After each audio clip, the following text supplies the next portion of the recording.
Thank you for add Astro.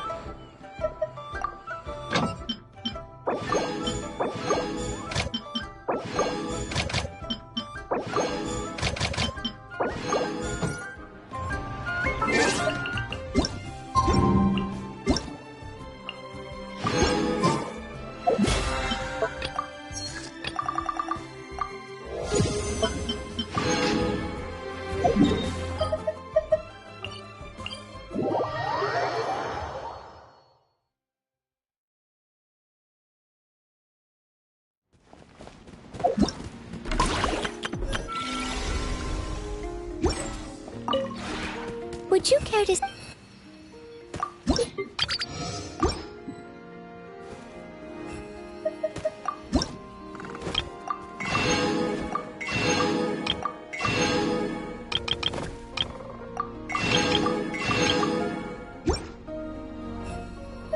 If you ever...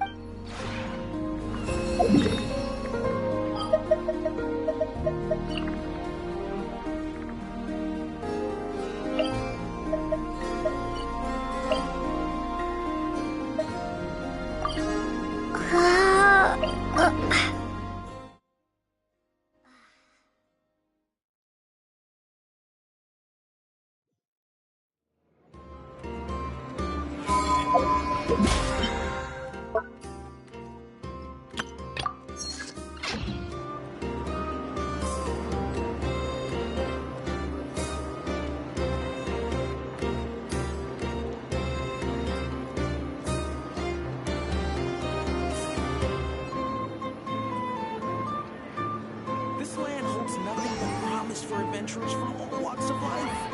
Wouldn't you agree?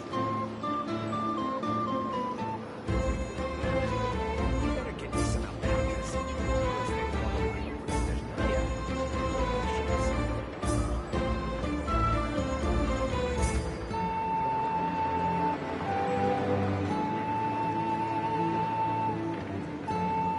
this land holds nothing but promise for adventurers from all walks of life.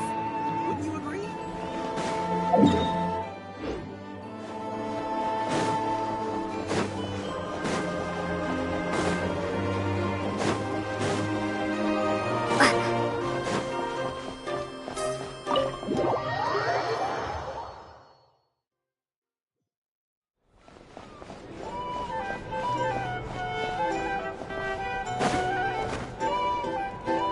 Lua, can't you just, you know, sneak up behind those monsters with me and BAM!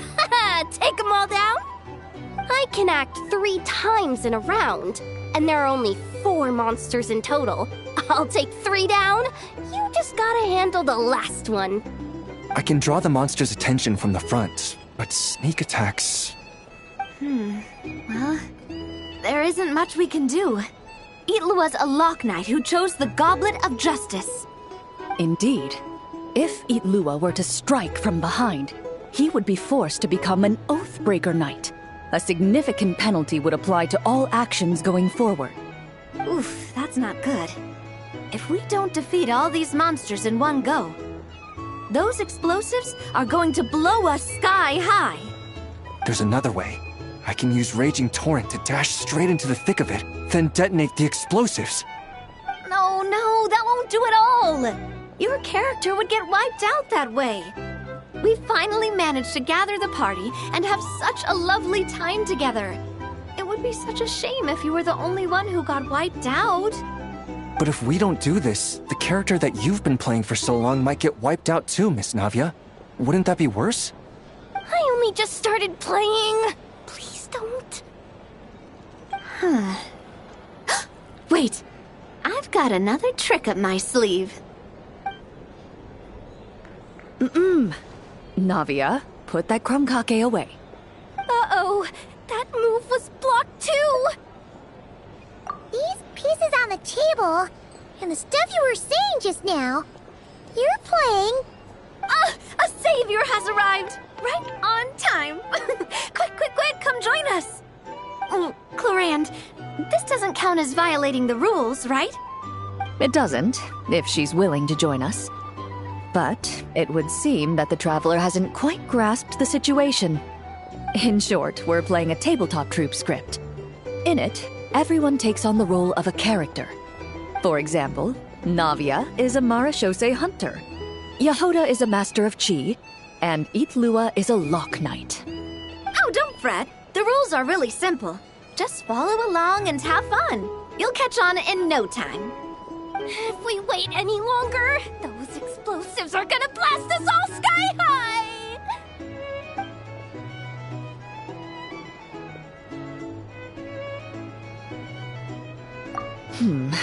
Well then. Due to various factors, I'll set the difficulty of this game to easy mode. Now then, choose the skill for the character you'll be playing.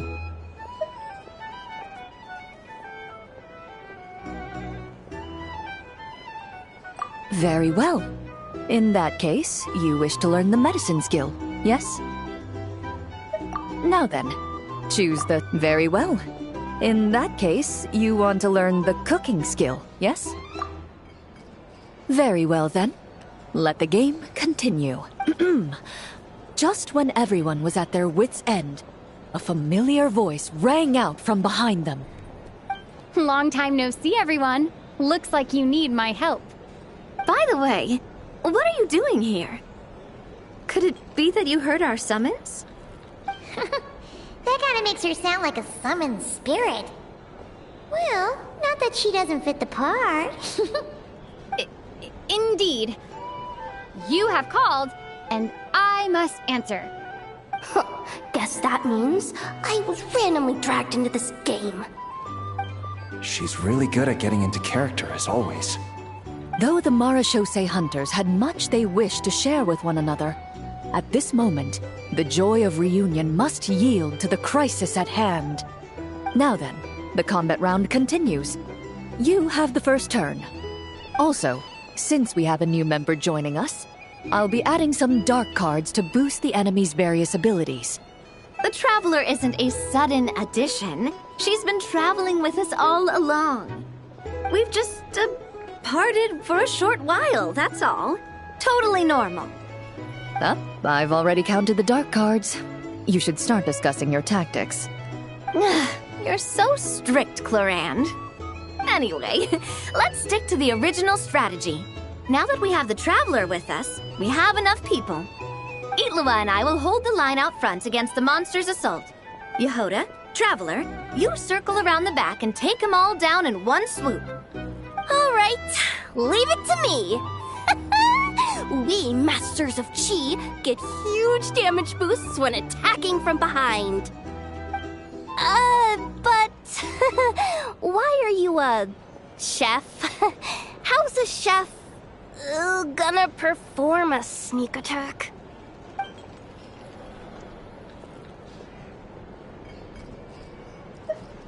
Yes, if you can actually draw good cards.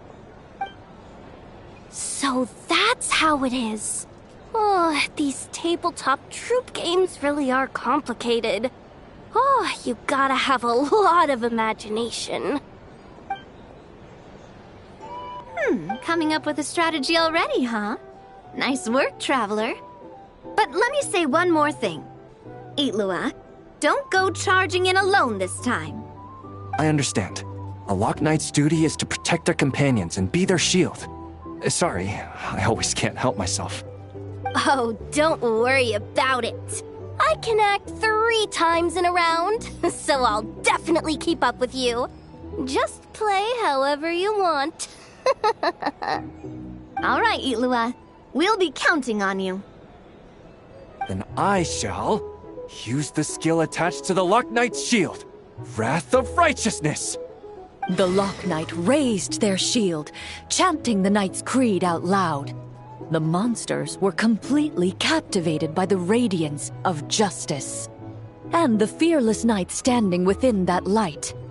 Meanwhile, the two companions lying in wait behind the foe seized this opportunity, preparing to launch their attack. You take the first swing, I'll hit right after.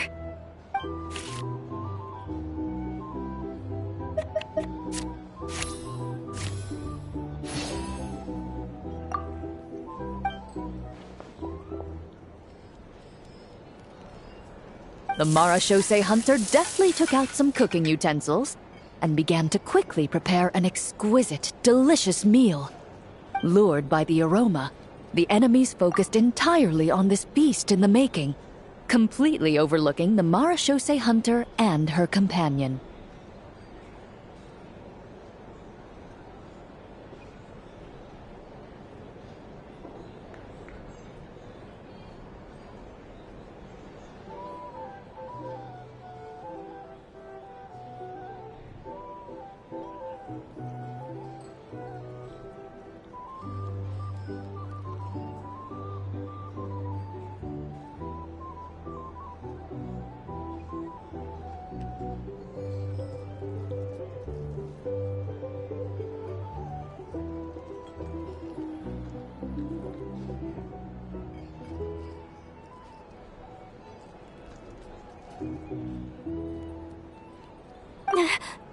Nice!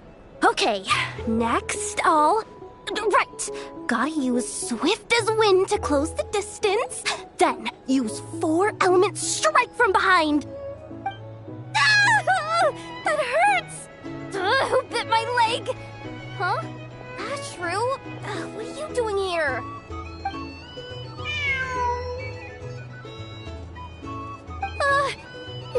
Is it this late already? Oh no, oh no! I completely forgot the task that Boss Neff asked me to handle! I'm sorry, I'm sorry, I can't play right now!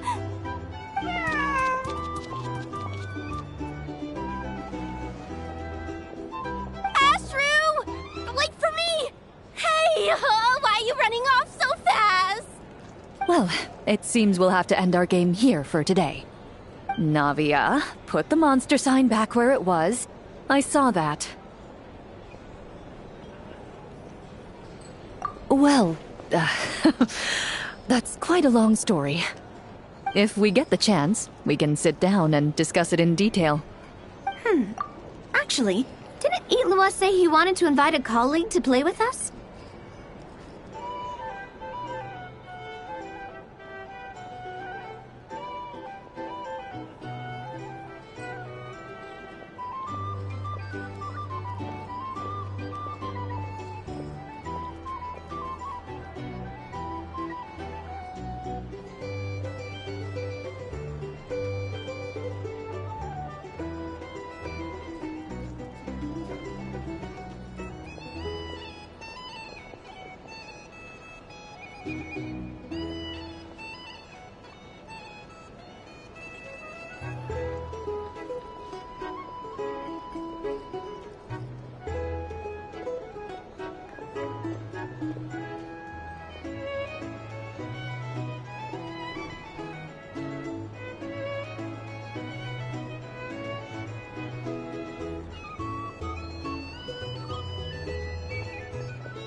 Since this game's paused anyway, why don't we take this chance to go find him? The more people we have, the more fun we'll have.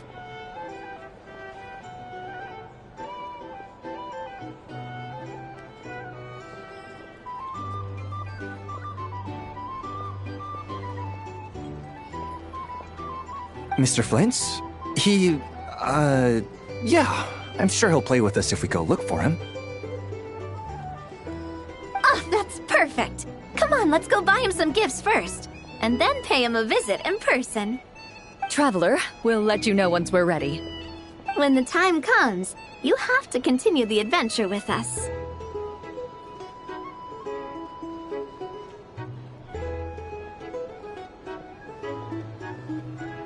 That's my trusty companion for you. Now, let's go pay Mr. Flint's a visit. What kind of gift should we get him?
So you can build them that big, huh?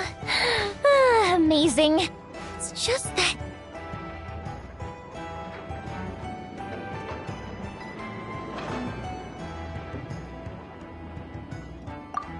Oh, wow! Fancy meeting you here. Could this be my lucky day? Anywho, I'm here on vacation. After traveling around Sumeru with you, I've only gotten faster and better at making fireworks. Business has been slow lately since it's the off-season for fireworks. After stocking up the shop with supplies, I decided to go on a little adventure and seek some inspiration. The plan is to have tons of fun before summer arrives. When I return with my new ideas, I'm sure my efficiency can only go up.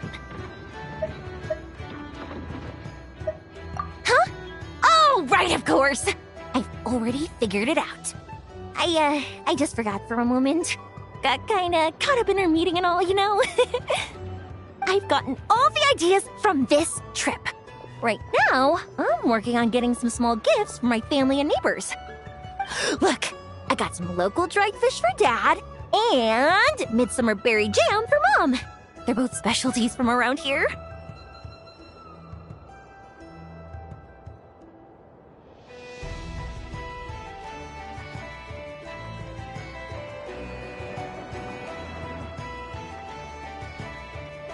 Right? Now, I haven't bought any gifts for the children yet, but I've heard there's an engineer named Aino around here.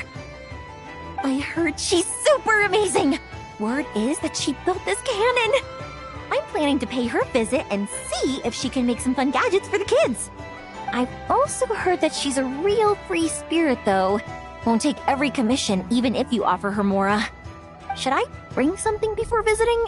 I just don't know what she likes.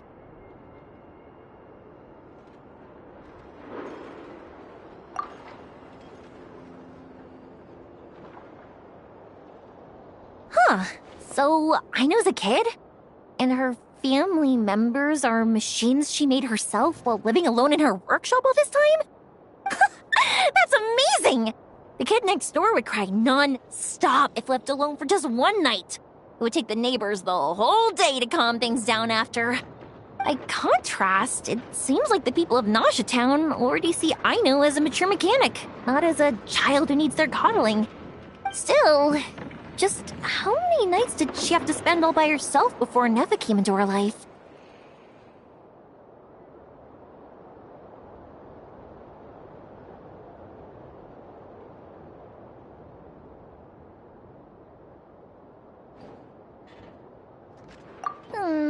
Well, we can't change what happened before. But now that I'm here, I'm going to make sure she has a great time. Looks like it was the right choice to bring my tools with me. I'll head over to Nausea Town to borrow their crafting station and make her a beautiful gift. What should I make? Fireworks? Tumari? Or maybe a spinning top? You know what? I'll make them all.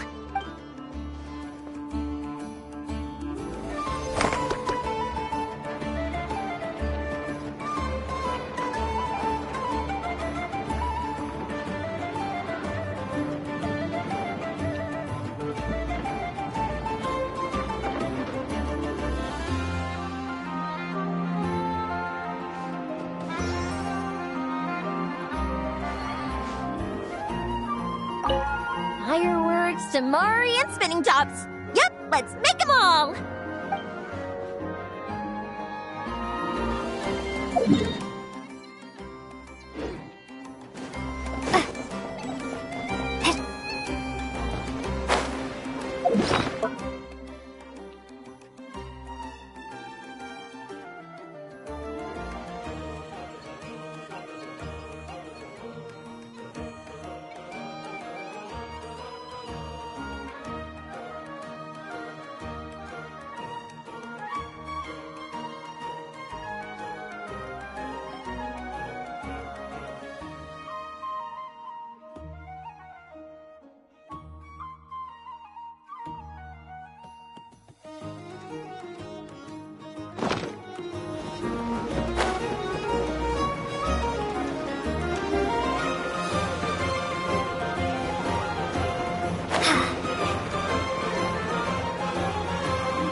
The people of the academia may be clever, but those clever people simply can't stop themselves from doing stupid things.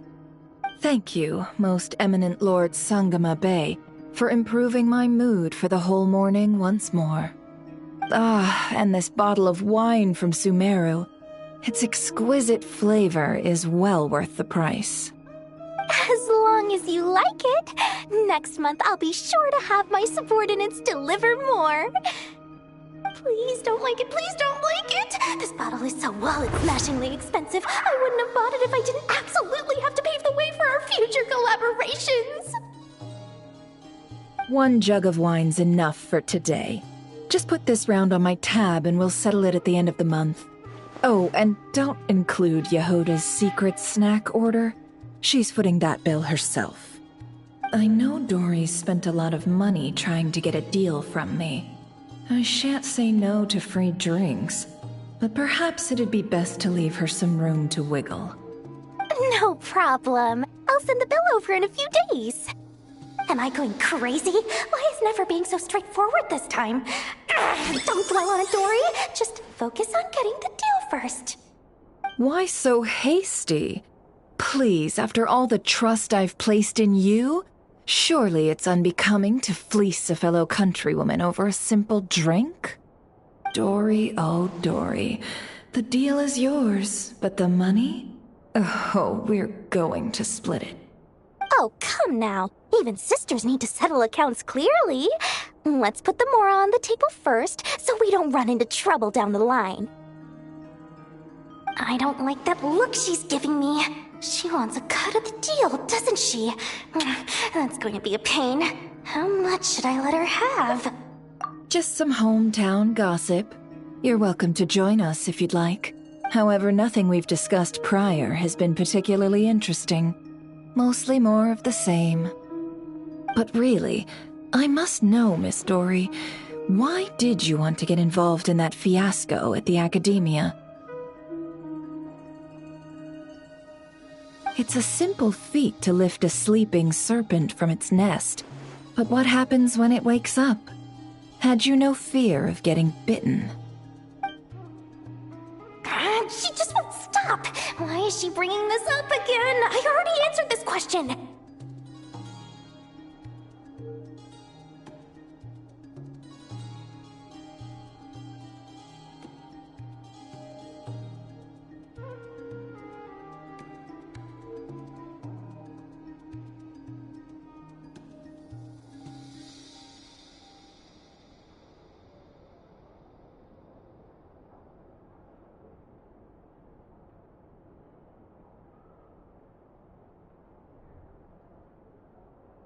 Wait, now that the Traveler's here, could she be using this information to exchange for some favors down the line?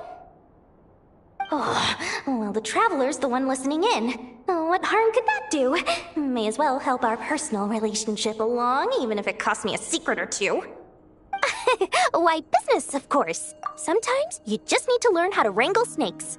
That fiasco gave me one of the biggest orders of my entire career. Oh, fascinating. So, did you profit from it all? I heard that after Azar fell, a certain group of cowards fled Sumeru. That must have played havoc on your trade routes, with no small amount of goods lost in the process. Right, and a sizable sum of mora, too. But that's just life as a merchant. You win some, you lose some. Even big losses are small problems. With money, more helping hands can be found and more goods purchased. But I had to retain the ability to do business in Sumeru.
Much like Genius Invocation TCG, then? It doesn't matter if you win or lose or how many cards you have in your hand. Retaining the right to sit at the table and play is a victory in its own right.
That's right.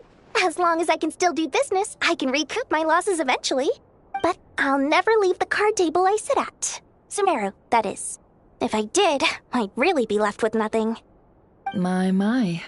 I didn't know you loved your homeland so much. Well, I love Mora, and I'm the best at earning Mora in Sumeru. Your senses are certainly sharp when it comes to business, Miss Dory.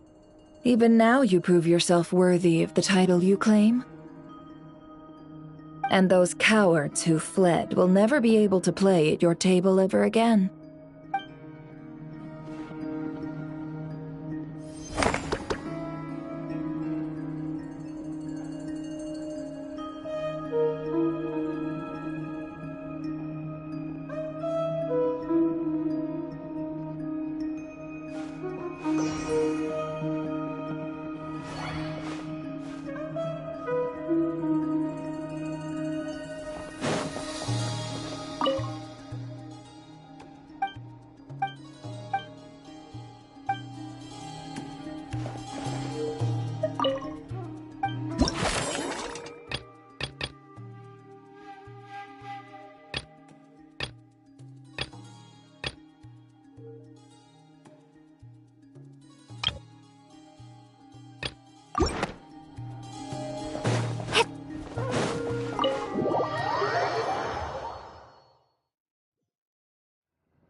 By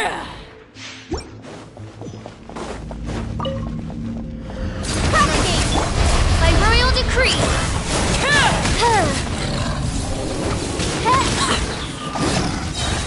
Midnight Phantasmagoria.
for the wicked.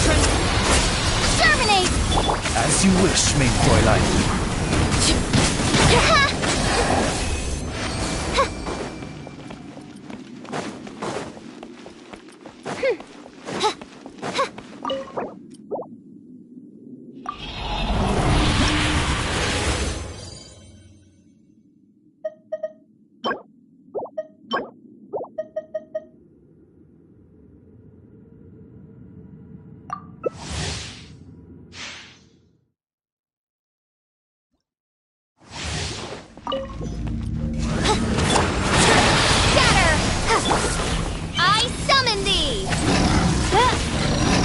No rest for the wicked. Propagate!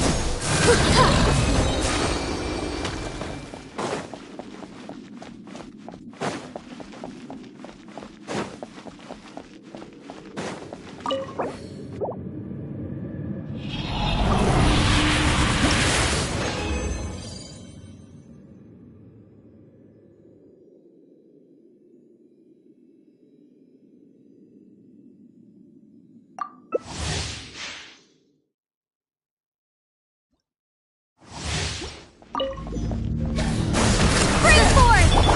By royal decree!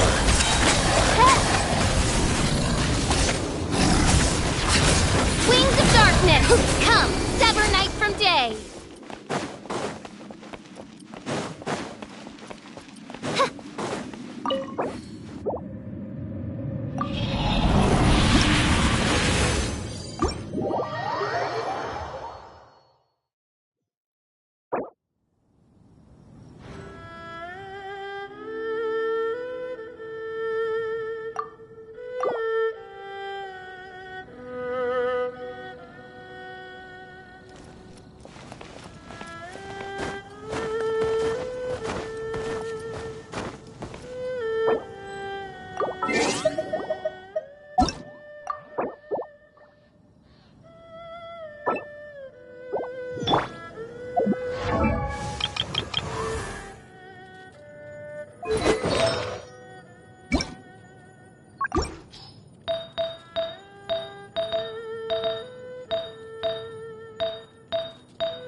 Come and have some help here, or you might just freeze.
Wow!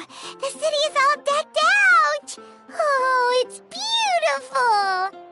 Festival season means no commissions, which means no Mora. But Catherine's always looking out for us, so we should still drop by and say hello.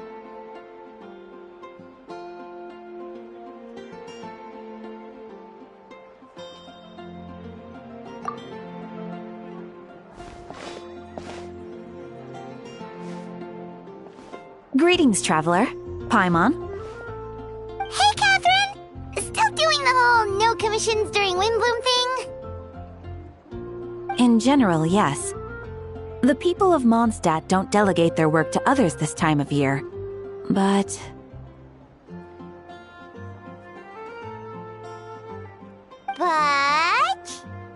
Feel free to take a look around. I think you'll pick up on something unusual. Take a look around, huh?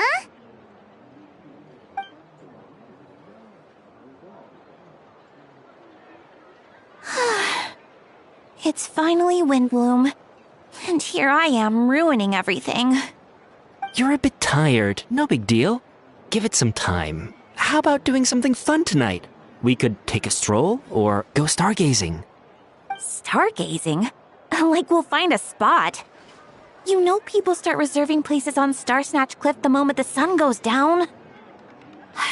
Sorry, I'm just not in the mood. I should go. Whoa! Something's off with Beatrice. She would never give up a chance to talk to Quinn.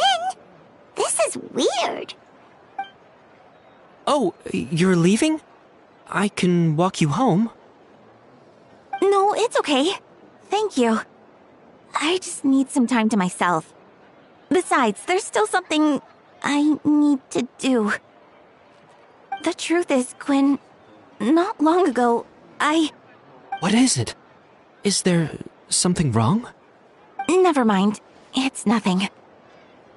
Actually, Quinn, I think we should stop seeing each other for now. Huh? Wait, are you saying we can't be friends anymore? I thought we were best friends. Did you see that?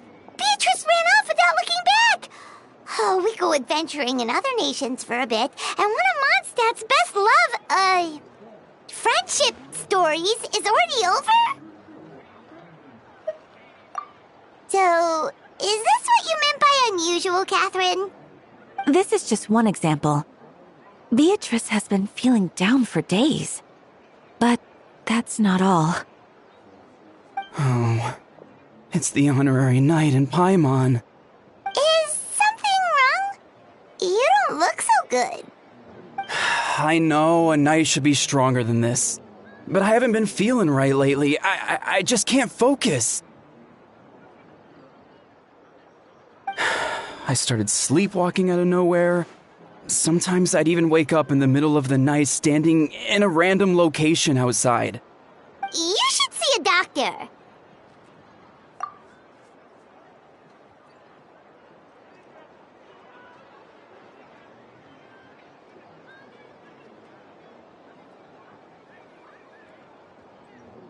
I did, but all the tests came back normal. The doctor said I'm fine. Yeah, I even consulted Miss Barbara at the church, but her conclusion was the same. In any case, she was kind enough to pray to Lord Barbados for me to get better. Is it because I saw something I wasn't meant to see? Sorry, this is for me to figure out. It is Windbloom after all. Anyway, I have patrol to finish. Until next time, you two.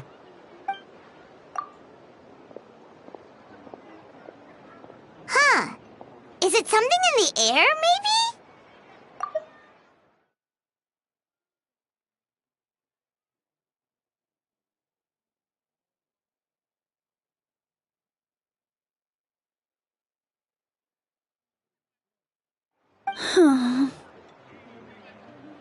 It appears Miss Donna is also out of sorts. Oh, where can I find a truly fascinating man? Wait, but Donna is the one who has a huge crush on Diluc, right? That's what I thought too. But she seems to have changed her mind. Is that Captain Kaya? Huh. Now that I look at him, he's exactly my type. How come I never felt this way before? I'm flattered, Miss Donna. Although, I do wonder whether that was intended for outside ears. Oh, no. Of course not. I'm sorry, Captain. Just pretend I didn't say anything. And, have a happy Windbloom. I intend to, my dear. But first, a question, if you don't mind. Why the sudden change of heart? I was under the impression Master Diluc was the object of your affections. Good question, Kaya. So, you knew about that? Well, Master Diluc came into the city not too long ago, but when I saw him, it was like the butterflies just weren't there anymore.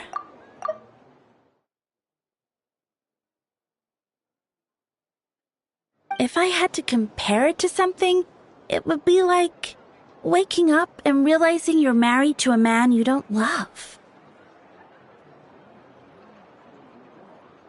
But then I saw you, and it wasn't that something was different about you. I can't really explain it. It was just a feeling. I understand. And I'm flattered I was able to bring back the butterflies.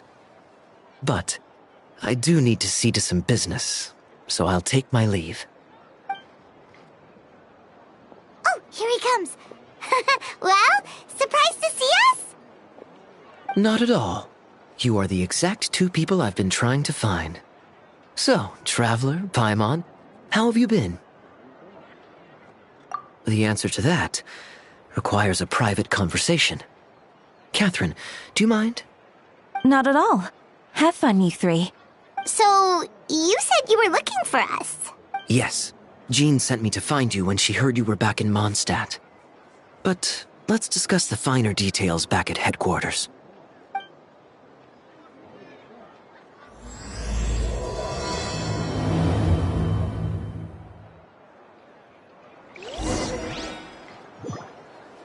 I'd be grateful if you could keep an eye on things during the festival.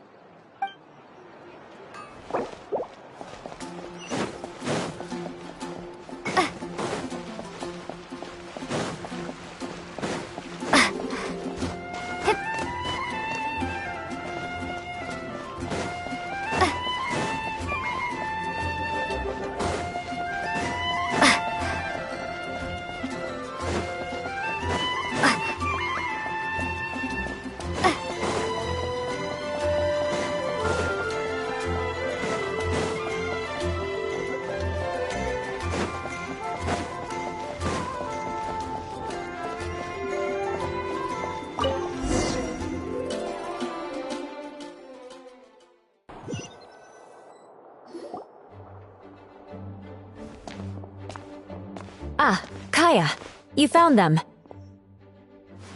Yep. I managed to track them down. Good. With what's about to happen, it's great to have you in town. Whoa, headquarters are packed! What's going on? Honorary Knight Paimon. Oh, it's an honor to meet you. I believe introductions are in order? Allow me. You have Note, captain of the 2nd company, Skyron, captain of the 3rd company, Eula, captain of the 4th company, and me, of course, captain of the 9th company. Oh, you're all captains? That's right. Master Jean is waiting for you inside. She'll explain everything. Jean! Traveler, Paimon, thank you for coming. Ah, yes, that would be the captains. You know a few of them already, but I'm sure there are some new faces.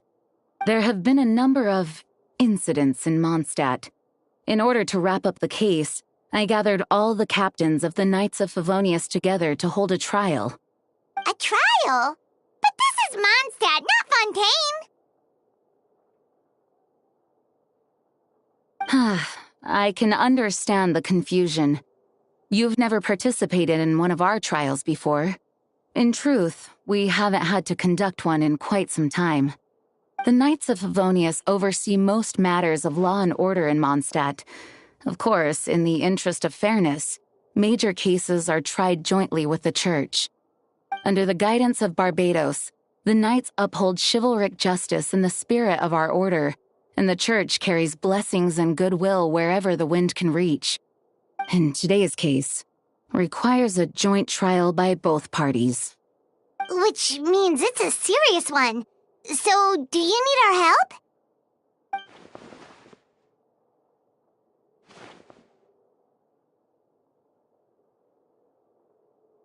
Right! He's the captain of the investigation team! But we didn't see him out there! A keen observation, Traveler. That happens to be exactly why I called you here. In the upcoming trial against Captain Albedo, we will do our utmost to understand the facts of this case and deliver a fair and impartial verdict. Albedo is the one on trial? What did he do? Jean, it's time. Understood. Traveler, Paimon, come with me.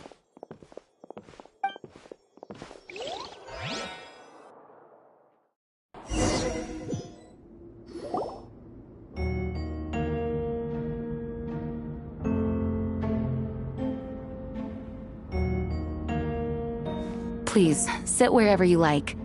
I only ask that you remain calm no matter what you hear. I need to head over there. Don't worry. The trial will be fair.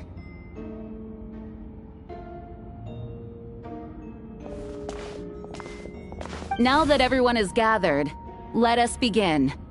With Grandmaster Varka away from Mondstadt for the time being, I, Jean Gunhilder, will oversee today's proceedings. Mr. Dahlia, Deacon of the Church of Favonius, will serve as assessor.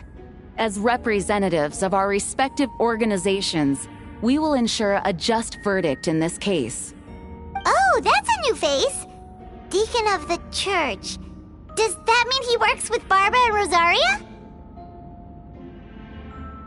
The defendant in today's case is the captain of the investigation team, Albedo.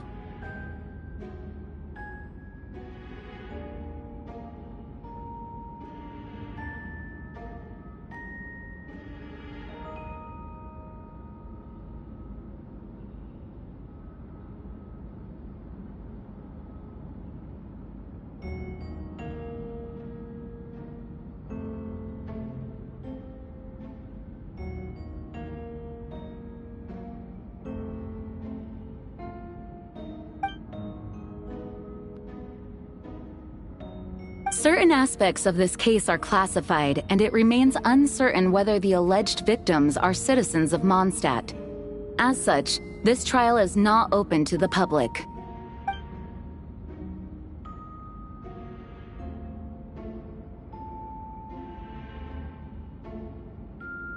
If guilt is established in this case, all facts will be made public after the final verdict is delivered. Now, the captain of the logistics company, Miss Hertha, will present the charges. The court appoints Mr. Kaya to speak on Mr. Albedo's behalf. Are both parties ready to proceed? Yes. Ready to proceed. Miss Hertha, the floor is yours. Prior to this trial, the Knights of Favonius, in conjunction with the Church, launched an investigation into Mr. Albedo for suspected murder and unlawful disposal of human remains. Murder? A witness stated that, 11 days ago, in the middle of the night, she saw the defendant southeast of the city gates, dragging a large object she later identified as a human body.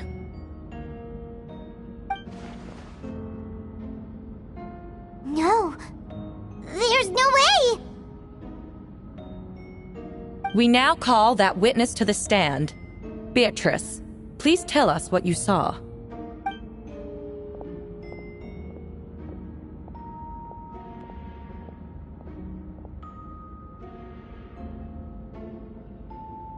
Well, I was out late that night on business. And when I came back, I saw someone in the moonlight that looked like Mr. Albedo. He was dragging a huge bag of some kind. I thought it was strange, so I followed him. Then, there was a sudden flash of golden light. The bag opened, and inside there was a body! Mr. Albedo's vision allows him to manipulate the ground with ease. So he buried it, and then removed any traces on the ground. Before he left, it seemed like he looked in my direction. Maybe it was just my imagination, but I was terrified thinking he might kill me too. Luckily, he didn't see me. I now turn to the defendant. Describe your whereabouts that night. I was working in my office, on the second floor of the Knights of Favonius headquarters. That's right. The next day, the defendant submitted his latest environmental report on the Dragonspine region. Considering the length of the text, it must have taken a considerable amount of time to finish. Can anyone attest to the fact that the defendant was working in his office that night? No. Then the length of the report is not a sufficient alibi.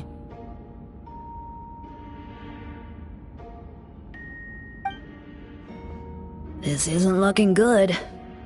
If the crime did occur as you described, then what about the body? You mentioned the joint investigation. Well, was the body recovered? Not yet. In other words, You dug up the location Miss Beatrice described and found nothing. You don't find that suspicious? I know what I saw.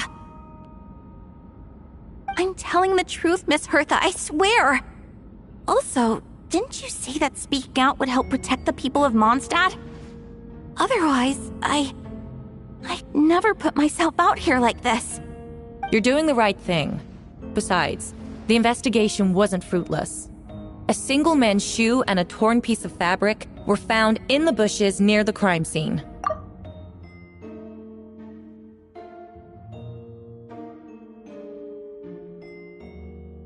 The same location the witness described.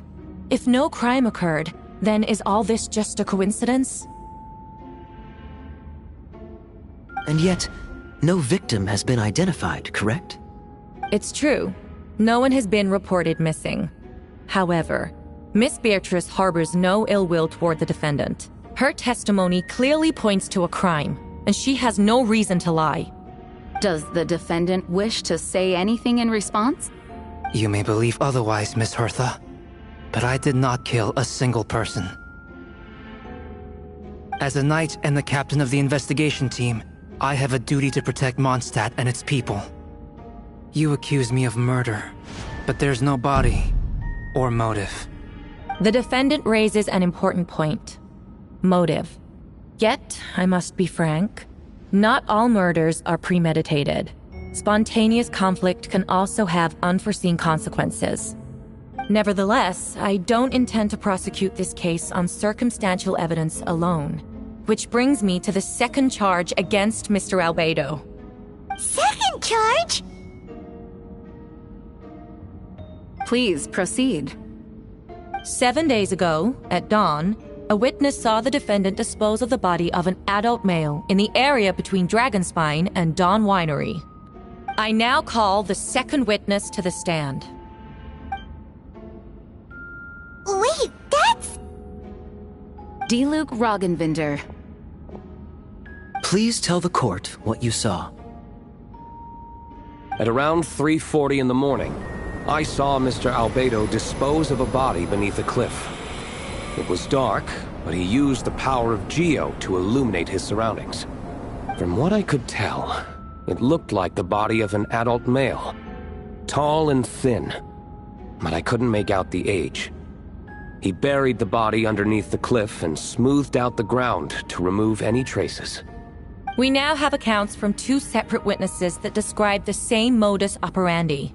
Would you call that a coincidence?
I would only inquire as to what Mr. Diluc was doing in that area so early in the morning. Not the most opportune time for a stroll.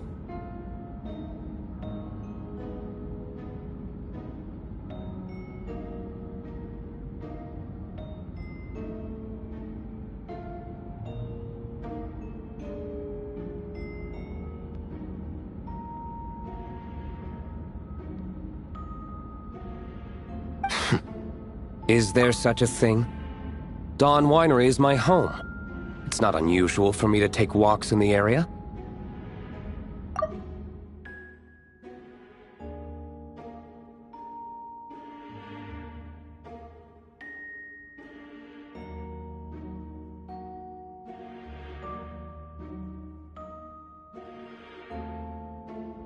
I just happened to be in the right place at the right time. That's all. Master Diluc is a well-respected figure in Mondstadt. I see no reason for him to frame Mr. Albedo. Yet, the question remains, where are the bodies? Before you suggest a lack of evidence, Mr. Kaya, you should know. After the defendant left that morning, the witness found this where the body was buried. And this is? What looks like the teeth and femur of a human. Now, it does beg the question. If the burial was fresh, why is this all that remains of the body? But I suppose Mr. Albedo is the only one who can answer that. Careful now, Master Diluc. I do believe I hear a presumption of guilt in there somewhere. These remains suggest an accelerated rate of decomposition. Considering the defendant's profession, there's reason to suspect that alchemy is at play here. Both witnesses saw golden light, a known byproduct of alchemy. That's how the defendant destroyed the bodies. The light also explains how the witnesses were able to get a clear view of the events in the dark. So, that's your angle. Alchemy. A logical assessment, but we have a witness of our own. The afternoon before the alleged second murder, Mr. Albedo had a lengthy intellectual exchange with his student, Sucrose. The two were in the library until the next morning. Why did the discussion last so long? Miss Sucrose was presenting the results of her research.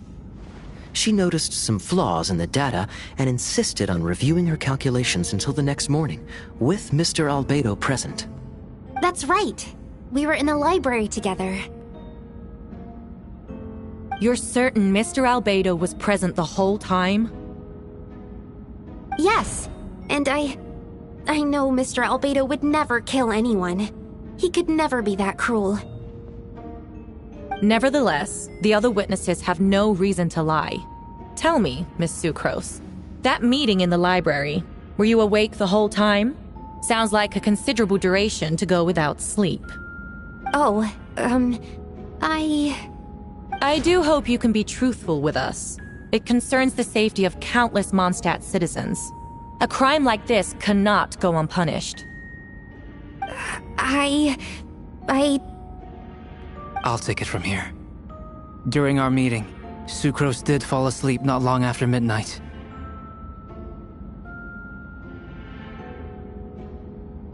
It's all right, Sucrose. You don't have to lie for me.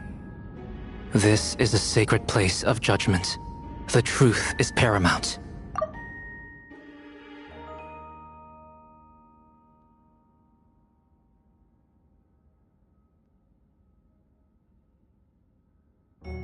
Mr. Albedo.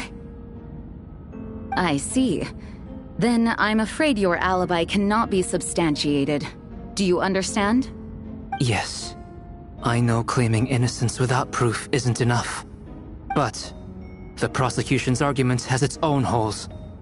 There's been no mention of a motive, or what exact method could reduce a human body to those remains. No conclusive evidence of guilt. But the witness accounts do match to an extent that can't be dismissed. This is a tricky one.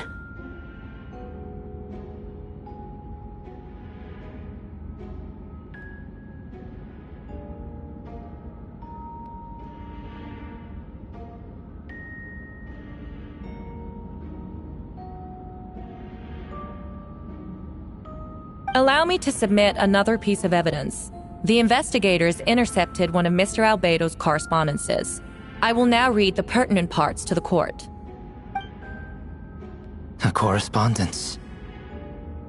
Oh no, that envelope does look like it belongs to Mr. Albedo. I have never abandoned the subject of human research. In fact, delving deeper into Dragonspine has led me to realize that the concept of life could be further expanded and transformed into that of birth.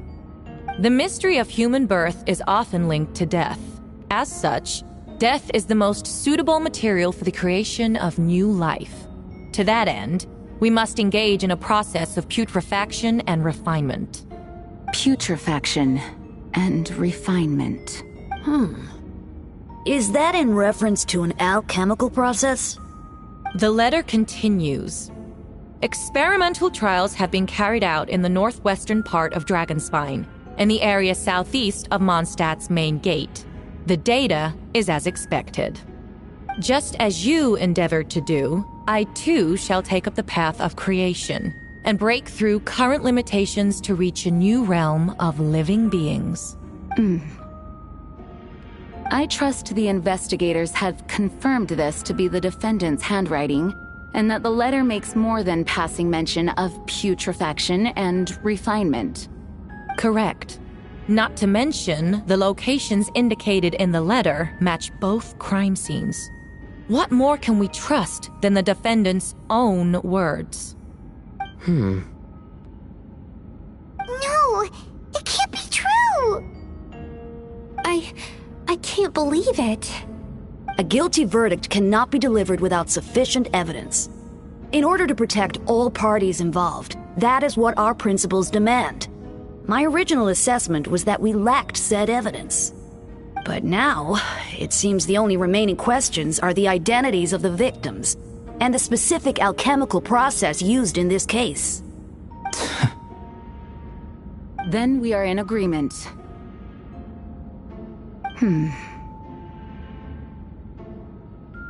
The evidence is conclusive.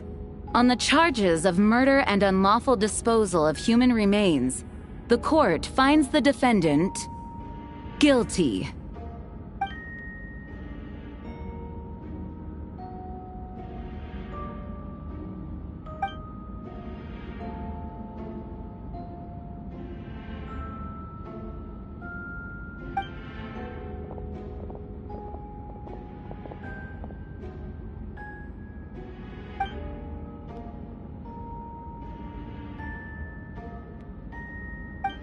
Why would Albedo do something like that? Oh, this has to be a nightmare!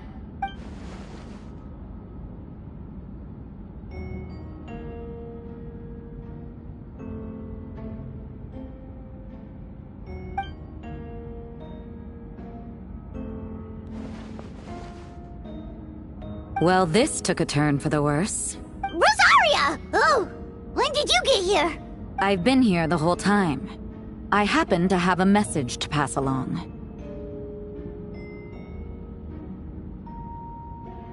Yes. You're needed at Starsnatch Cliff. He's waiting for you there. Who is he? You'll know when you get there.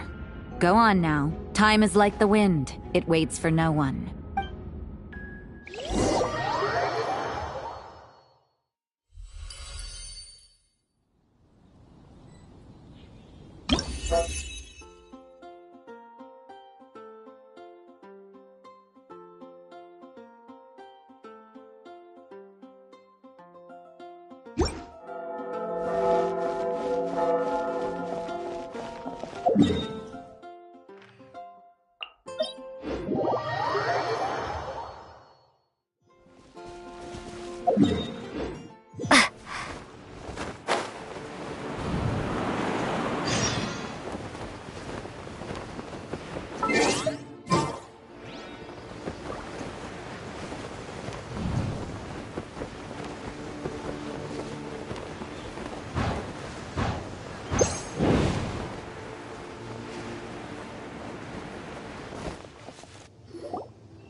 Traveler, Paimon!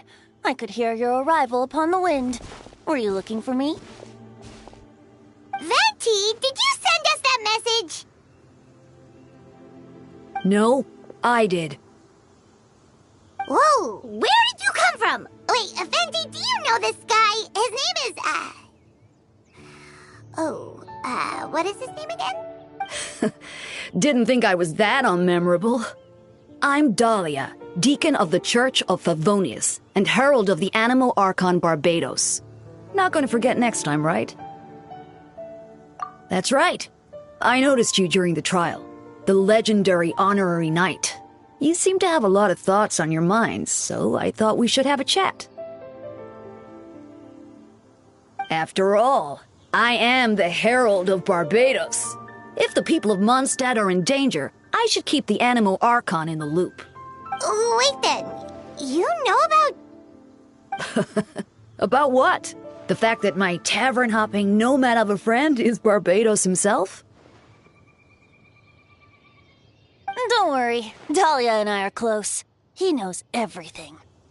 Besides, a god needs someone to communicate their will in a formal setting, and no one does that better than Dahlia.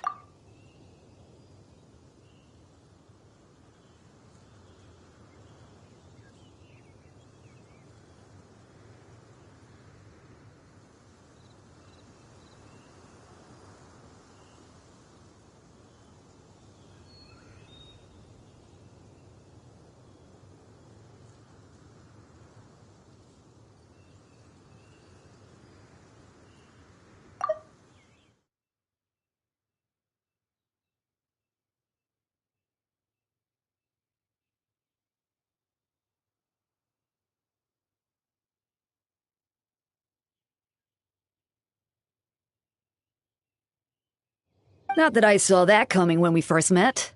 But back to the matter at hand. I believe you two already know about Albedo's background. So, you know too, Venti? That's surprisingly Archon-like of you. Well, I knew from the moment Rhine-Daughter and Alice brought Albedo to Mondstadt. When those two are in town, no one can afford to slack off.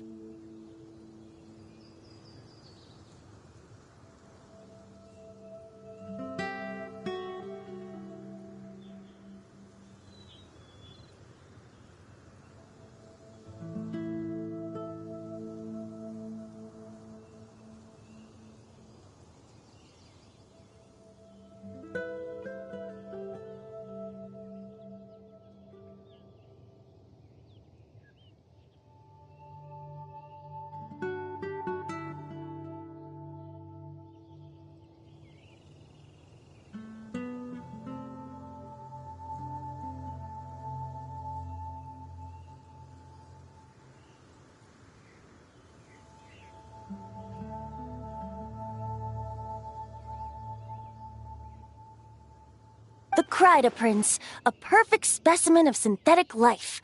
At this stage of the case, there are countless questions surrounding Albedo's motive. His true identity is a potential weakness. A synthetic being loses control of their sanity and goes on a killing spree. That's how a novel would frame the story, and people are inclined to agree. Albedo has told us before that humans often value the ordinary over the transcendent and miraculous. And the slightest difference is perceived as other. A very common phenomenon.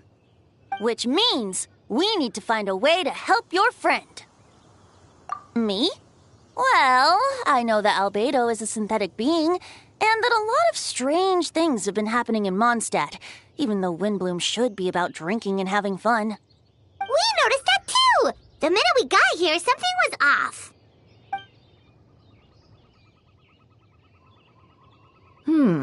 I've picked up on most of those too. Miles is out of sorts. Beatrice seems anxious. Although I didn't know Donna stopped being interested in Master Diluc.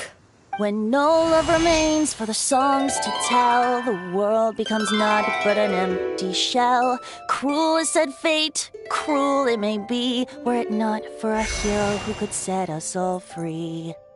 What are you getting at, Tone Deaf Bard?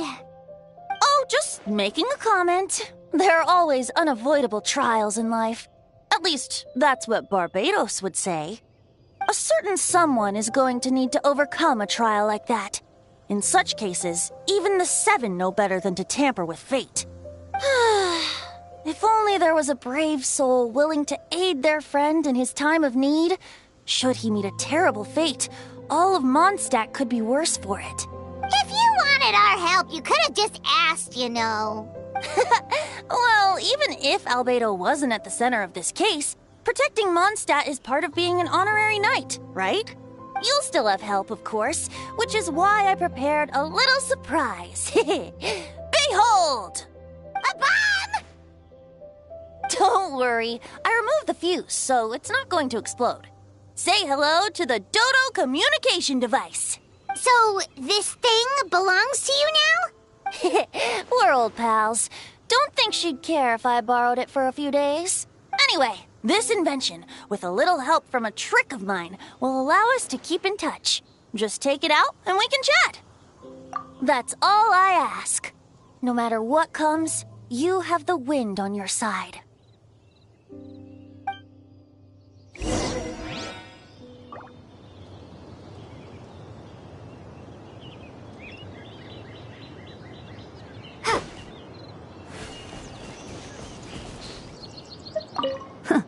I suppose we're old pals too at this point. Indeed.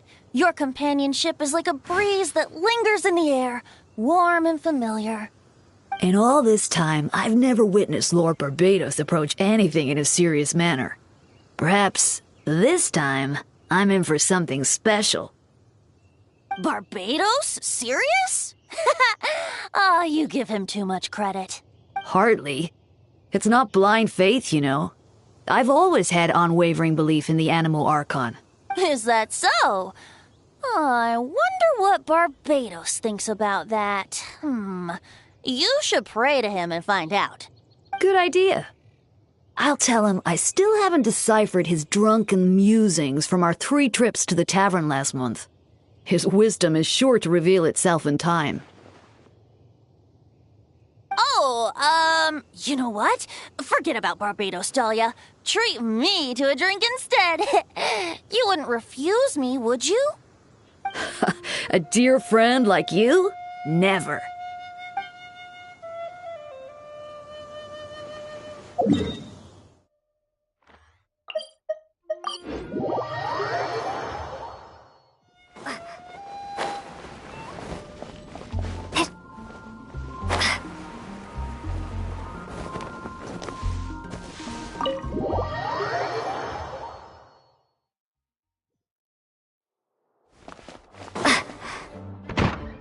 I know you all must be shocked, but the evidence is solid.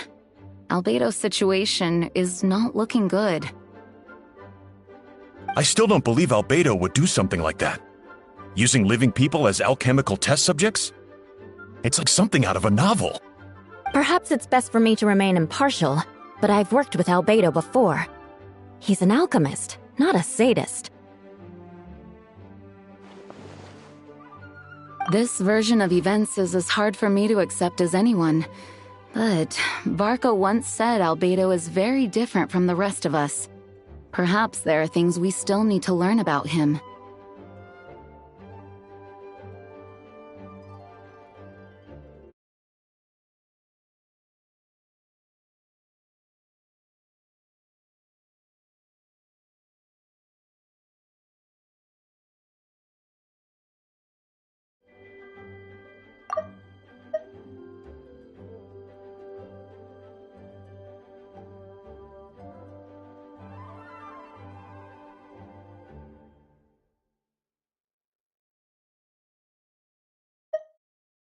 Let's see what Albedo has to say for himself first.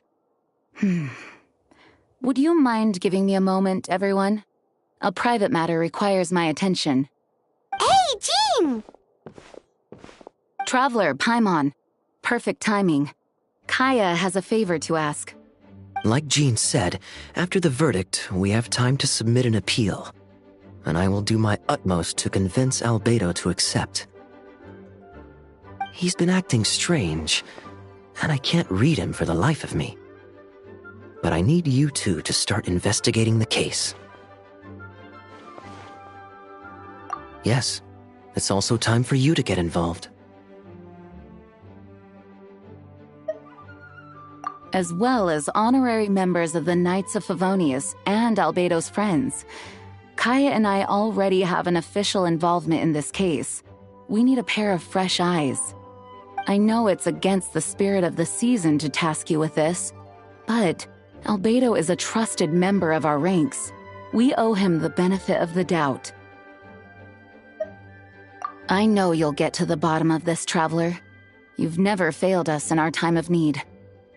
But what if the accusations turn out to be true? Then you will have done Mondstadt a great service all the same. I'm expecting a retrial. Until then, you're welcome to have a look around Albedo's office on the second floor. I'm counting on you. Thank you for agreeing to investigate. We're counting on you.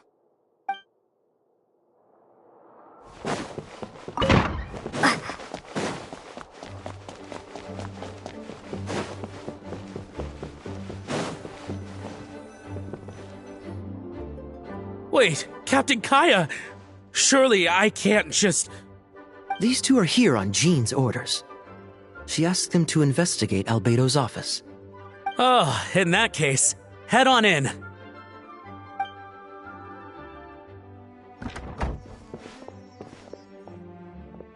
So this is Albedo's office. Pretty much exactly how Paimon pictured it.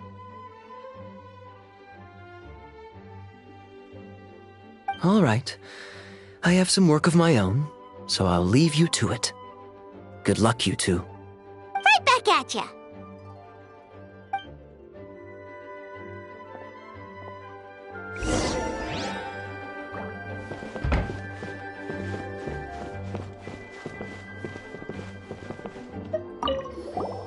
Since you have Master Jean's permission, you're free to investigate the office anytime.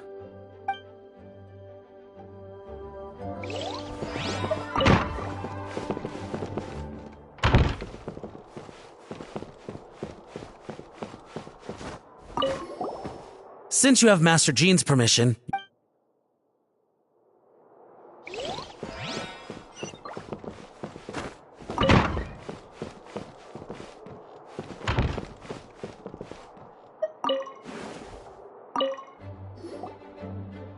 Alright, let's see what we can find.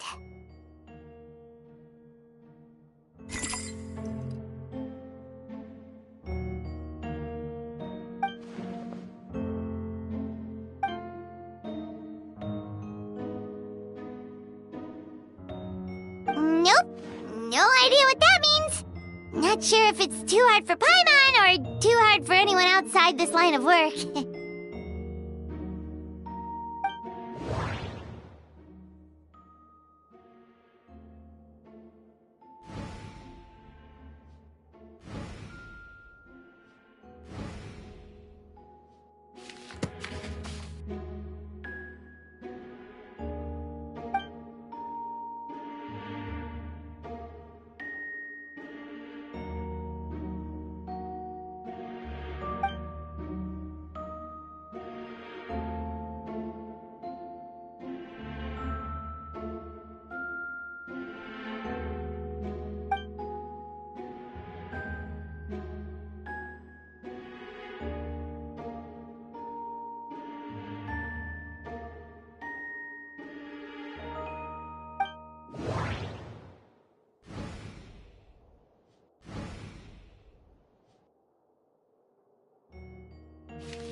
Wow, these books are so fancy!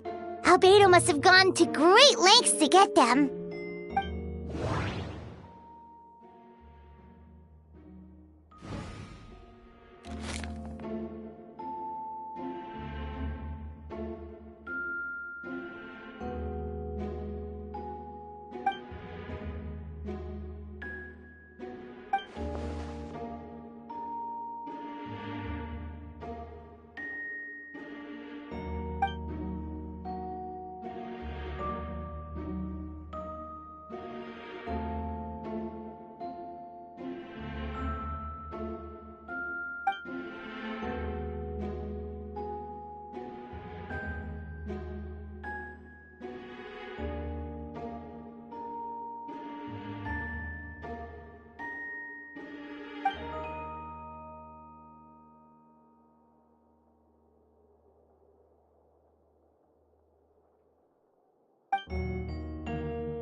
Human transmutation?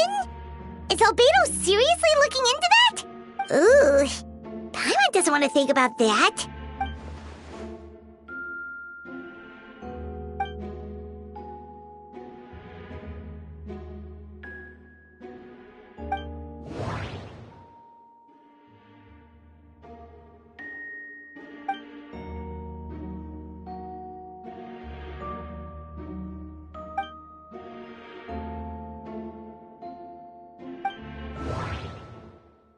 Wait, it looks like there's a hidden compartment under the desk.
The name of the project is blotted out in ink.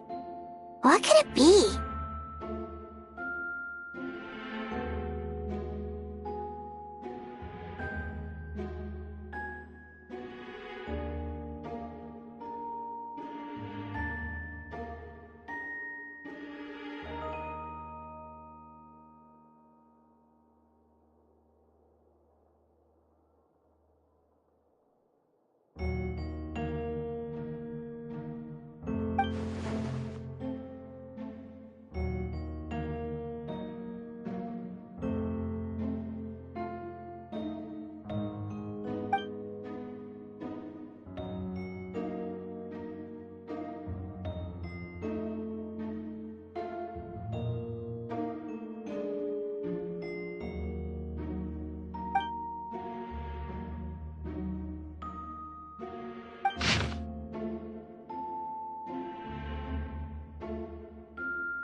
Huh. What does this mean? Oh, do you think something might also be buried at the last location?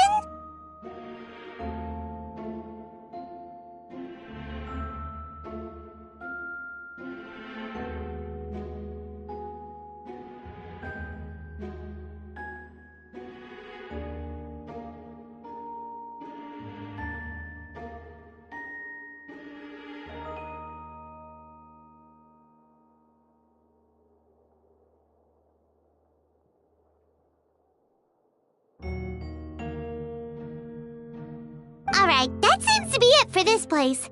We should go tell Jean what we found.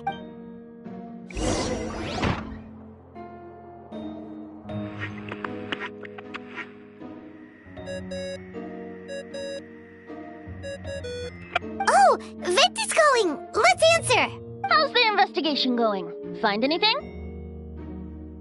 Oh, we found stuff alright. Stuff that only makes Albedo look even more suspicious. I see. So, Albedo's researching something that doesn't help his case, huh?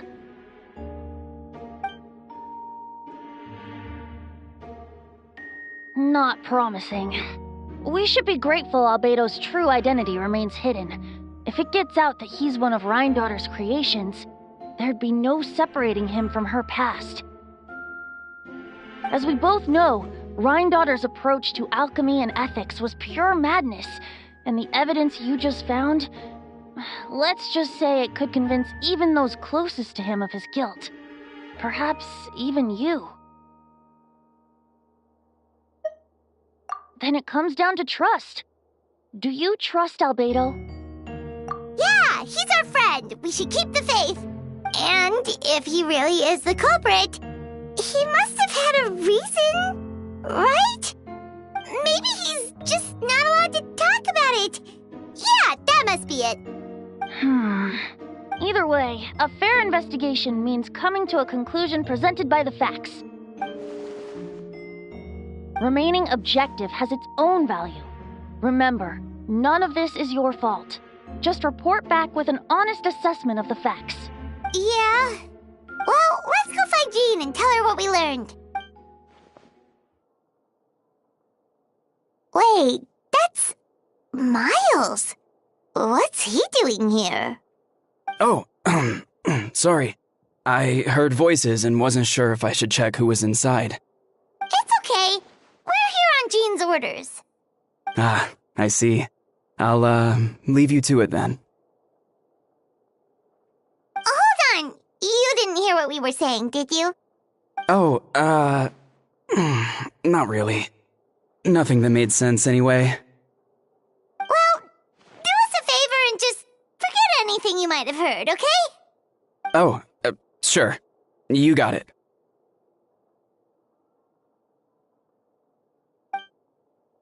That map we found in the hidden compartment seems important. We should check out the marked locations.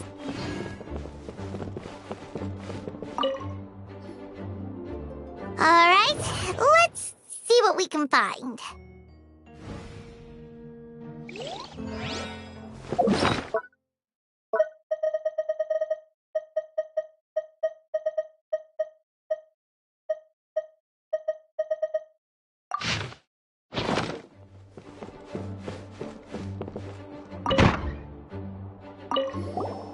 Since you have Master Jean's permission, you're free to investigate the office anytime.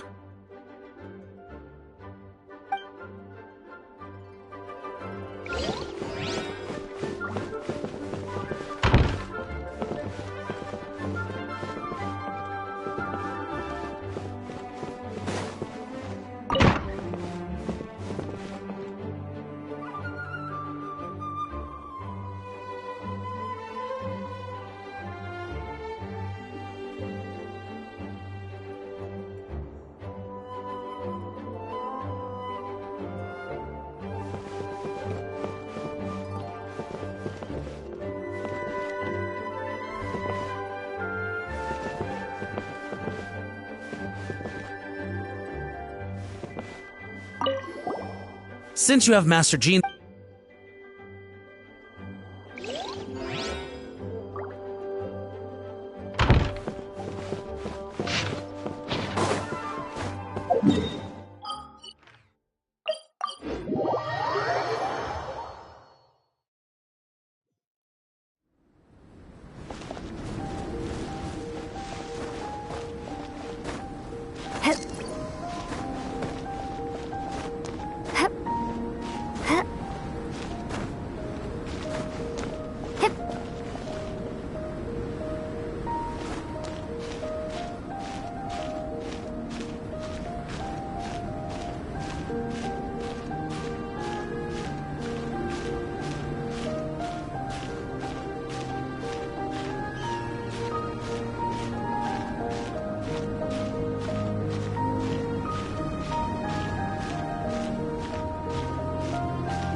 We should be getting close.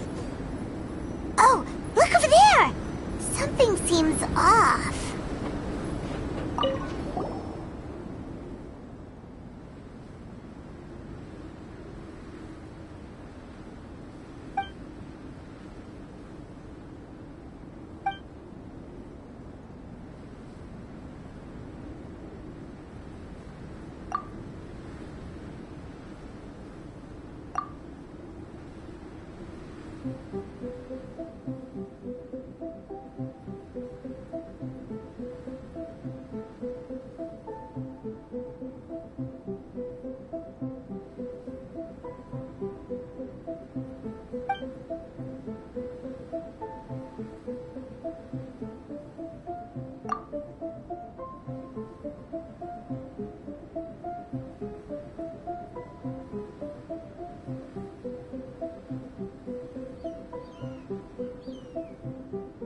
Weird.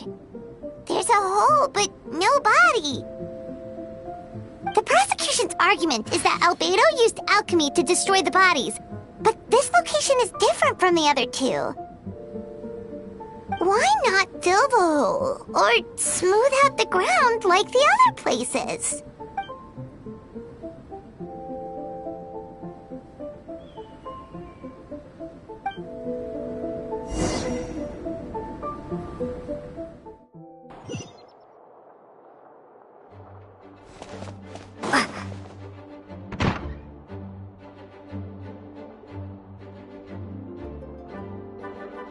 You're back. Did you find anything? Yeah, but none of it helps Albedo's case.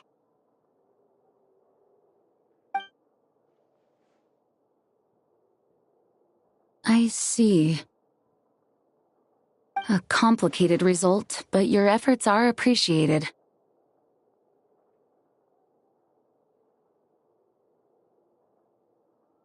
Yes, he asked for a retrial. There are still questions surrounding the identities of the victims and the disappearance of the bodies. The minimal remains that were uncovered have been sent for forensic analysis, which should provide some answers. It's just... What's wrong? If the victims turn out to be Mondstadt citizens, the situation becomes all the more serious. The second trial would likely have to be open to the public.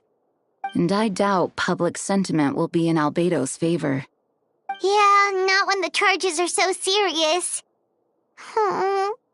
The second trial is set to take place in 2 days. I hope you consider attending this one as well. Of course, we'll be there. In the meantime, we should all just stay positive. Well said. When the time comes, I'll carry out my duty to the best of my ability.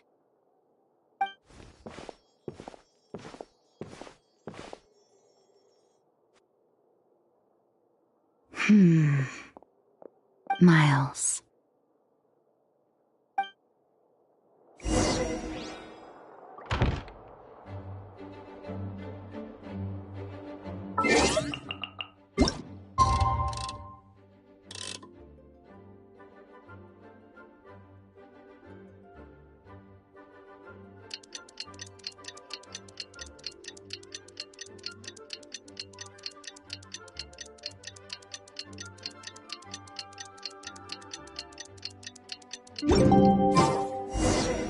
We should meet up with Jean.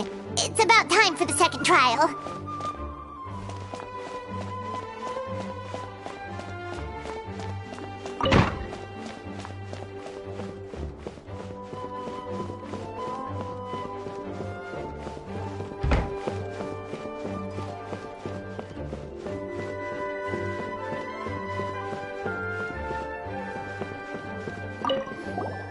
Ah, you two.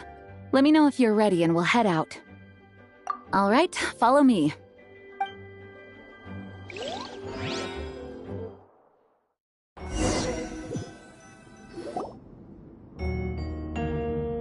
Ladies and gentlemen, we now convene for the second trial against Mr. Albedo. I, Jean Gunhilder, will once again oversee the proceedings. Representatives on both sides remain unchanged, and Mr. Dahlia will continue to serve as assessor.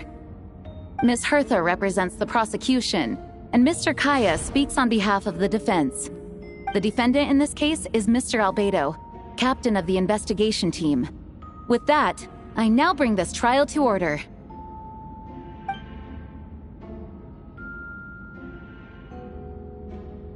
Ms. Hertha, have the investigators made any new discoveries? Yes. We sent the teeth and the femur bone found at the scene to the church's medical office.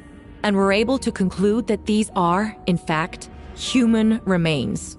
In addition, the investigators were able to identify several Mondstadt citizens who appear to have been missing for quite some time. Forensic analysis of the remains allowed us to pinpoint the age and gender of the deceased. Interestingly, one of the missing individuals matches that profile to a T. The medical office couldn't spare the personnel, so Miss Rosaria is here to present the results to the court. Hanselman, male, 46 years old. Marital status, single. Occupation, hunter. Consistent with the conclusion in the last trial, his disappearance went unreported, likely due to his lack of relatives. In addition, medical records show that he sustained a mechanism-related injury to his leg 3 years ago. The damage on the femur bone Mr. Diluc found is consistent with such an injury.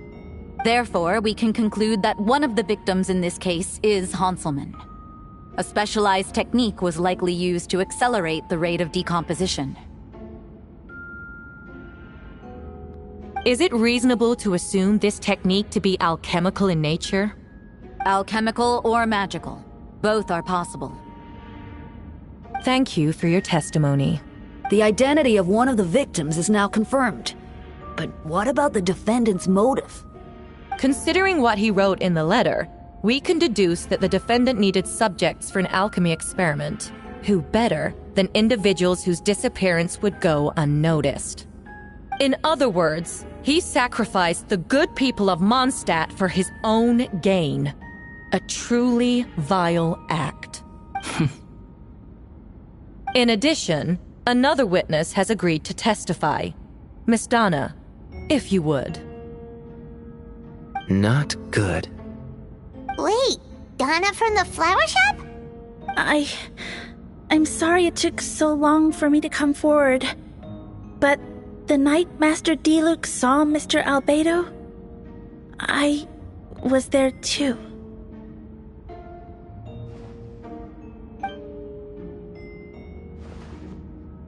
I was camping with a friend and we decided to stop near Dragonspine. I couldn't really get comfortable that night, so around dawn, I decided to go for a walk. And that's when I saw Master Diluc.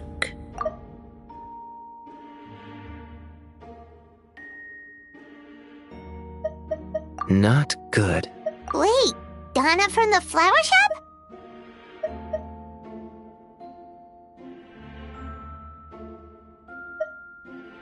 I thought it might be nice to, chat. So I headed in his direction and then I saw it. Someone at the bottom of the cliff was getting rid of a body. I was terrified the person might see me. Even after I fled, I couldn't shake that fear. And I started to wish I never had a crush on Master Diluc in the first place. If I hadn't wanted to talk to him, I would never have been in that situation. Well, I didn't want to come forward because I was scared. But Miss Hertha convinced me it was the right thing to do. I'm sorry it took me so long. I see. Just stepping forward was brave enough, Miss Donna. The court thanks you for your courage and commitment to justice. Yes. Thank you. The two witnesses corroborate the same sequence of events. That just leaves the question of how the defendant disposed of the bodies. I believe the answer lies in the alchemical technique mentioned in the letter. The defendant is the most accomplished alchemist in Mondstadt. He has the skill, no question. A special investigator also uncovered some relevant evidence on that subject. I will now present it to the court. Wait, does she mean...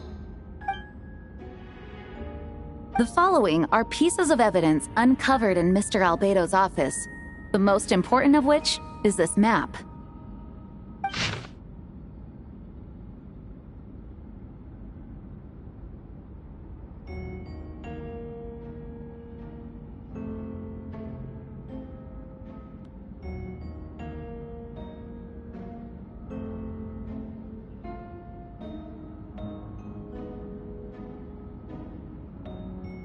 This map was found with the defendant's notes. The markings correspond with the description in the letter and the locations of the crime scenes. Does this map belong to you?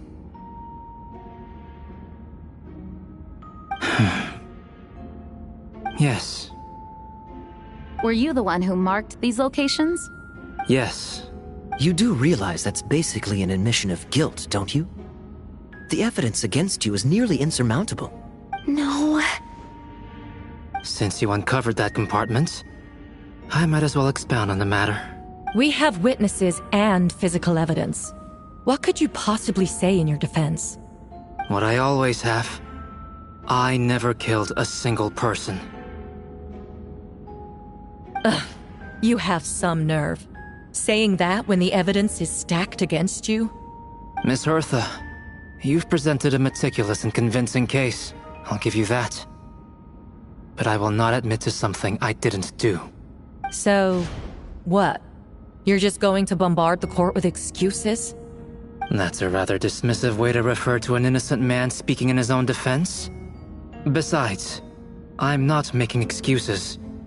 I'm exercising patience. That won't make the charges against you disappear, Mr. Albedo. Perhaps not. But patience comes with its own reward. It's easy for things to remain buried in snow, until someone comes along and brushes it away.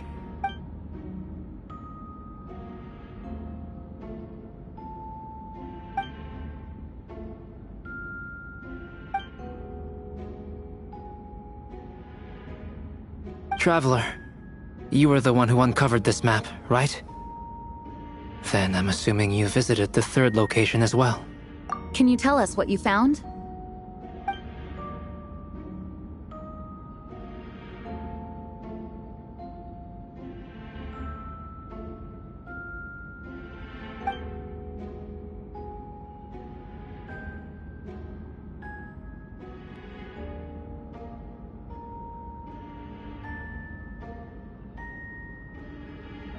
Then, there must also have been a body.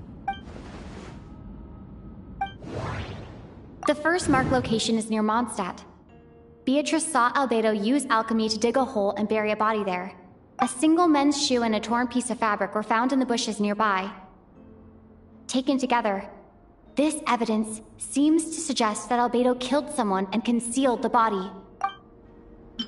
The second marked location is between Dragonspine and Dawn Winery, where Diluc saw Albedo bury the body of an adult male. Diluc described nearly the same events as Beatrice. There's no reason for them to collude against Albedo, so their testimony should be trustworthy. Diluc found teeth and a femur bone at the scene, and Donna confirmed his version of events because she was also there that night. The two should have no reason to set Albedo up. Despite her crush, Donna wouldn't lie about something like that just to get Diluc's attention. Not to mention, Donna has been acting strange since before the trial. The third marked location is in Dragonspine. We only knew about it because we found the map in the hidden compartment. During our investigation, Paimon and I discovered a hole beneath the snow, big enough to hide a human body. There were also claw marks around the outside, but there was no body or any remains whatsoever. According to the forensic results, the teeth and femur bone belonged to a Mondstadt citizen, and the witness account suggests that Albedo was the last person to come into contact with his body. Did Albedo really use alchemy to reduce the body to a few bones?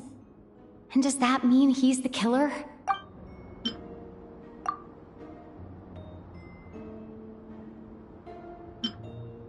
No, that doesn't make sense.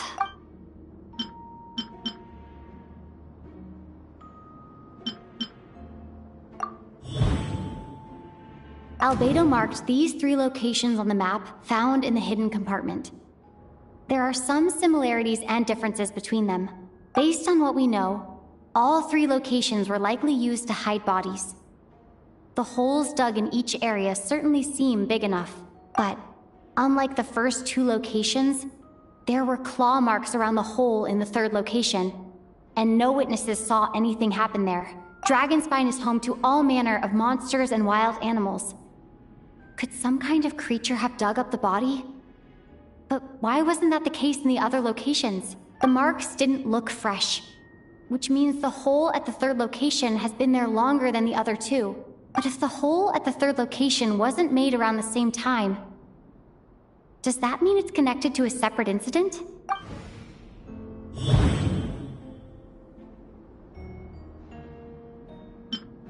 Dragonspine has a frigid climate and is covered in snow all year round. Even so, it's home to various monsters and creatures that can withstand the cold.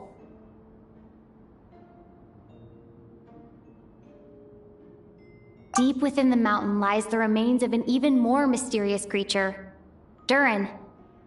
Although the dragon has been dead for a long time, he still possesses a peculiar life energy.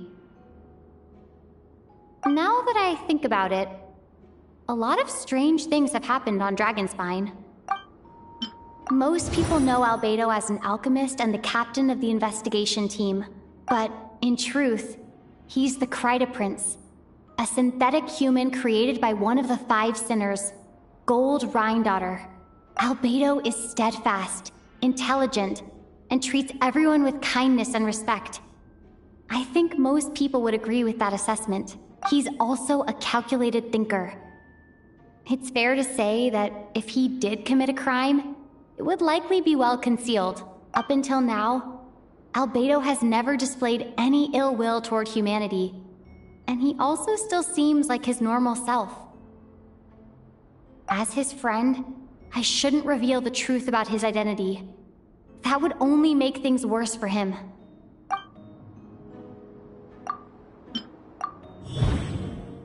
I almost forgot. Paimon and I once encountered someone on Dragonspine who looked exactly like Albedo, and we weren't the only ones. Wait a second. Someone who looks exactly like him.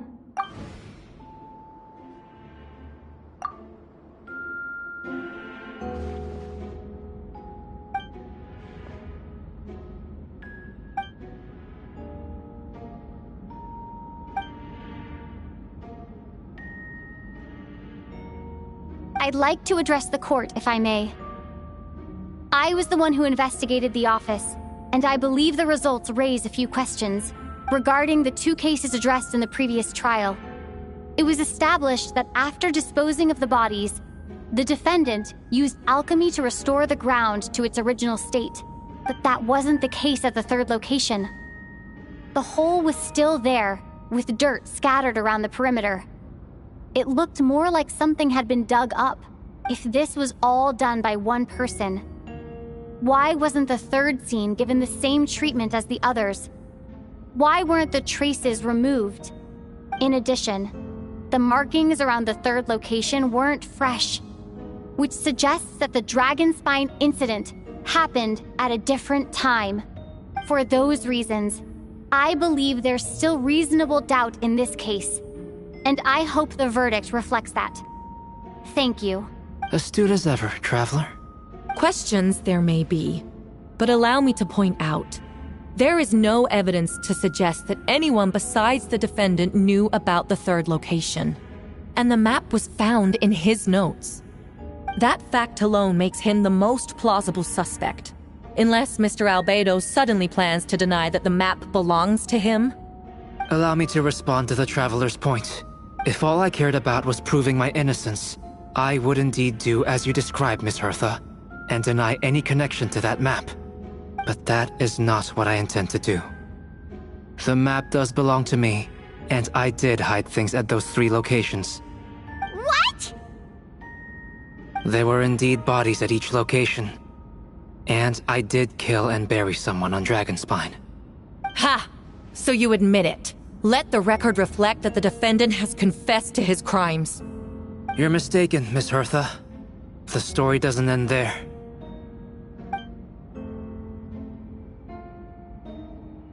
Some time ago, I encountered an uninvited guest on Dragonspine. Someone who wanted to take advantage of the deserted nature of the region to eliminate me in secret. His desire to kill me led to an altercation where I killed him instead and buried the body on the mountain, the 3rd location marked on the map. Actually, The traveler Amber Bennett and I were with Albedo that day.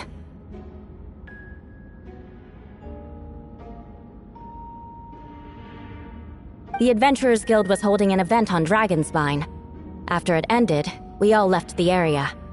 If the person Albedo is referring to is different from the one we encountered on the mountain, then the altercation must have occurred after we left. This only proves that the defendant is guilty on all counts. Those innocent people, their blood is on your hands. No, you're wrong. You deny it? After admitting to murder for the whole court to hear? You've clearly lost your mind.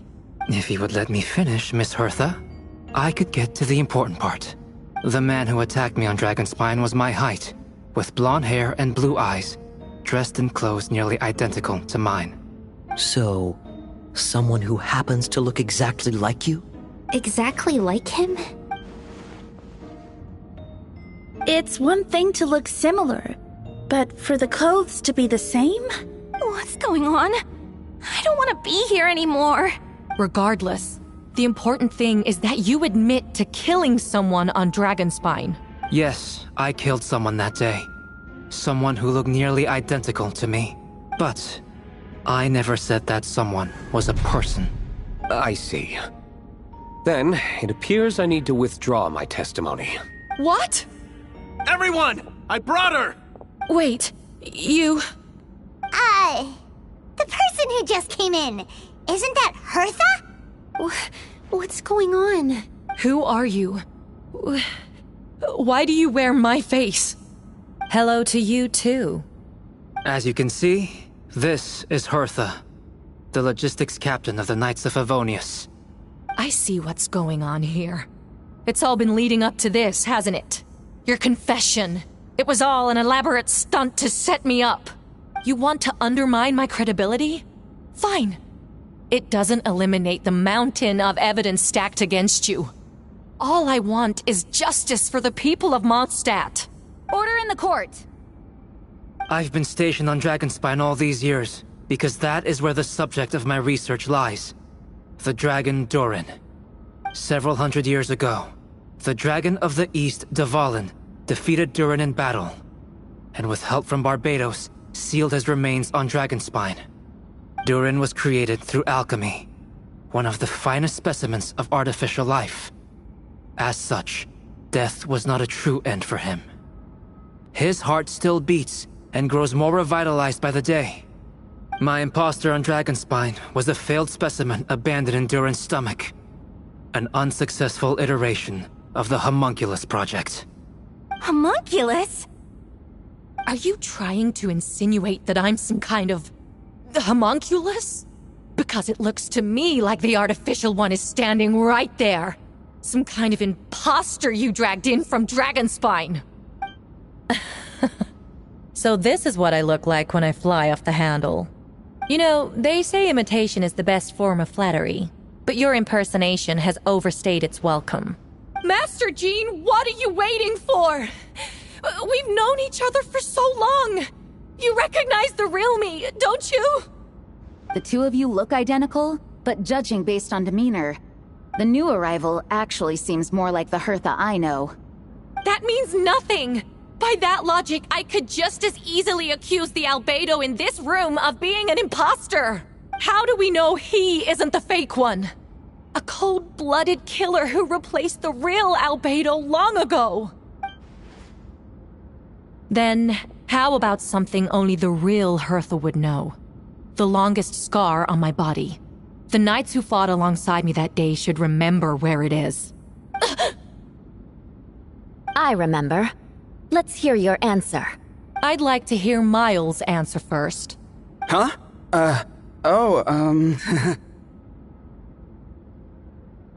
You don't know? Or you don't remember? I heard you've been acting strange these days. Disoriented? Confused?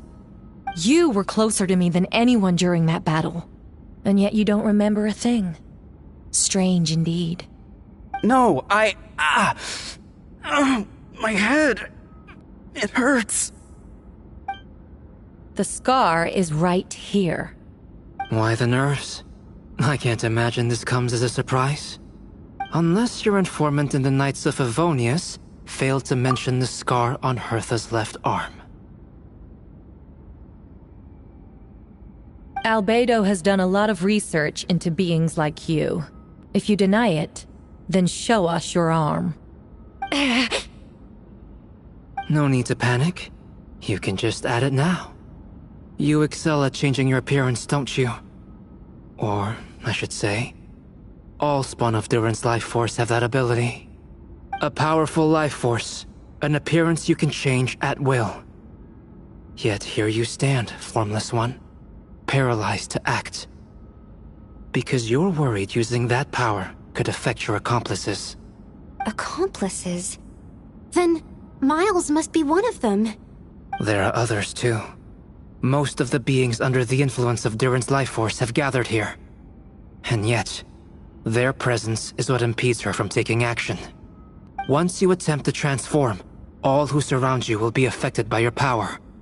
You can't control it, because in this network of living beings, you serve as the core. Show us your arm. Ugh! Have it your way! Whoa! Come on, let's go!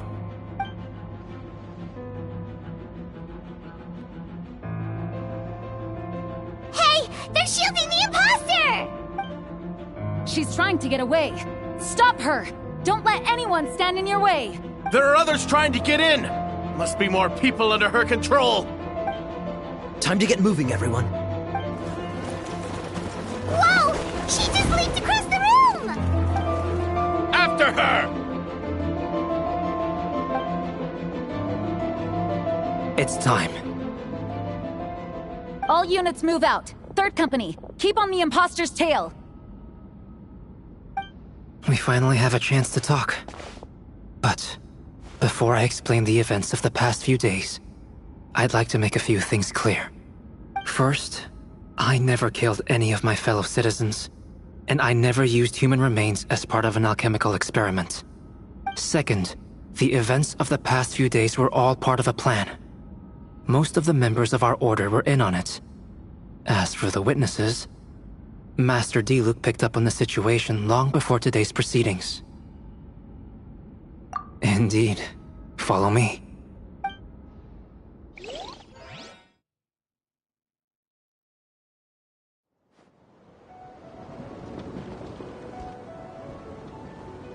What? How are there monsters in the city? They are all monsters from Dragonspine. An attack is imminent, but fear not. We've been preparing for this. We've been monitoring the resurgence of Durin's life force. Its festering nature agitated these monsters. We knew it was only a matter of time before they advanced on Mondstadt. And so, we made preparations for an inevitable battle. I was hoping you two could join me and provide assistance in the battle to come. Of course! Where's our first stop? The top of the city wall.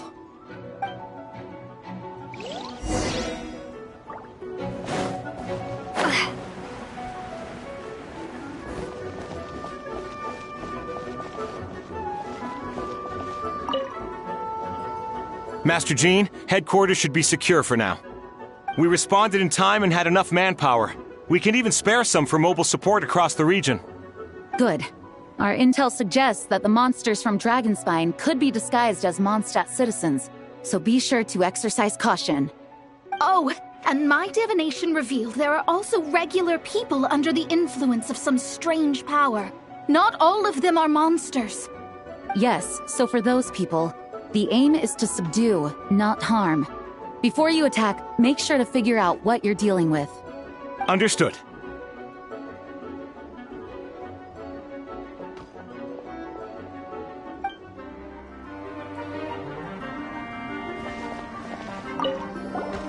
Ah, perfect timing. I was hoping you three could form a mobile unit to help respond to the various threats in the area. It's been a while, Traveler. I'm also here to help. Jean and I are going to remain here to monitor the situation. We'll leave the other locations to you. Don't worry, my scry glass doesn't show the slightest chance of failure. Victory will be ours.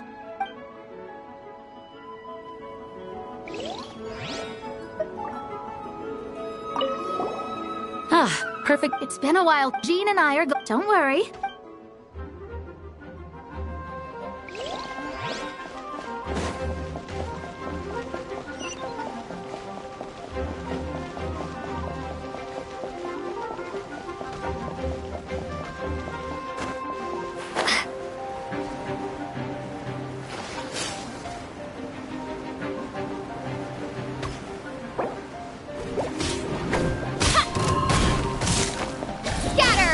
Absorption test. Animo hypos. Ha!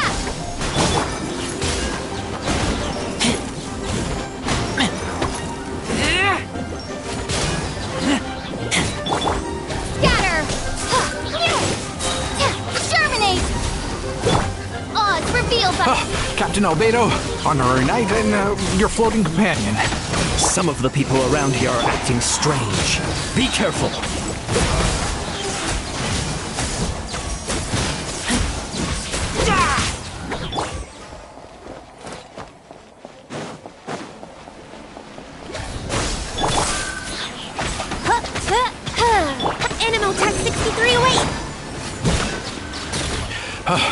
Thanks for the help. I don't think we could have managed that on our own.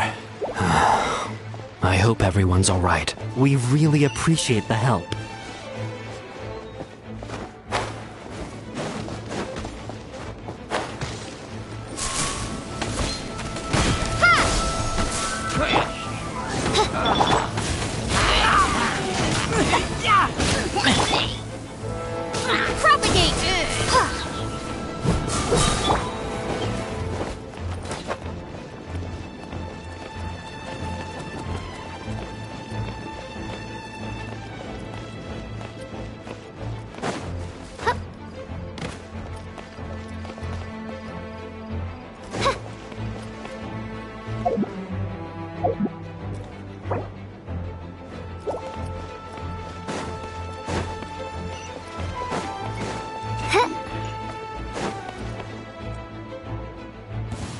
Oh, cutie, it's you. Here to take some weight off our shoulders? Vivica, it's you. Good work, everyone. We're here to help. You're in for a little shock. Come a little closer.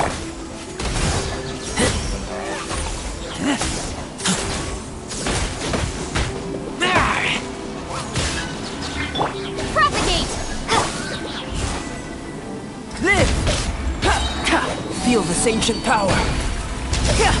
Come into being.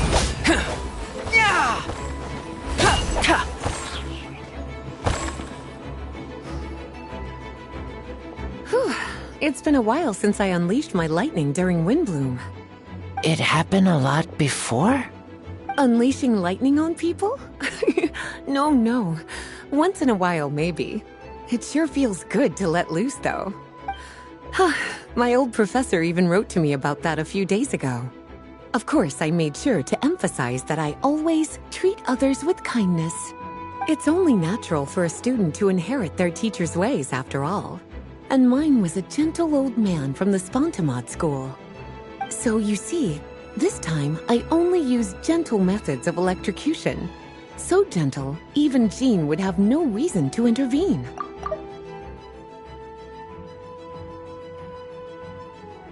Huh. Gentle electrocution. You seem to be in good spirits, Miss Lisa. Well, it's good to move about every once in a while. Huh. Gentle electrocution.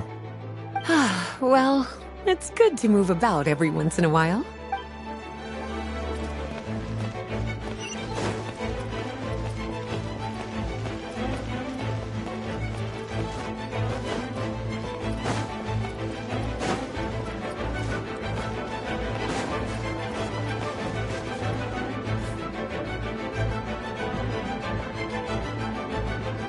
Hold firm! Drag another wardrobe over here. Vile beasts! The Nod-Krai shall not tolerate such a transgression!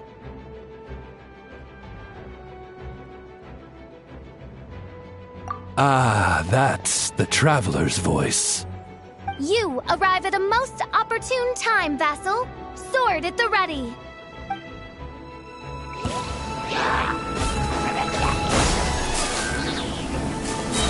Germinate!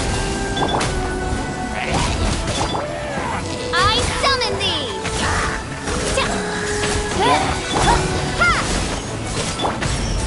Burst forth!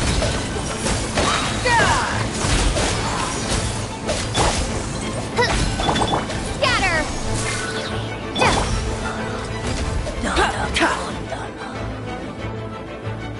Fear not!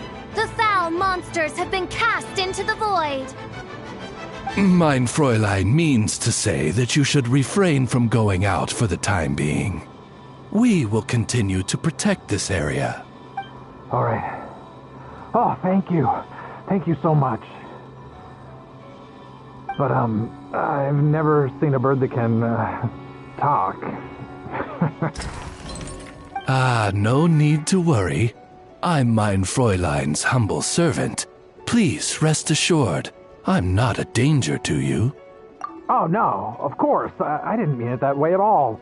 I just misspoke. No matter. My vassals have unfinished duties, yes? Then go forth and smite these wretched beasts. The princess's blessing shall illuminate your path.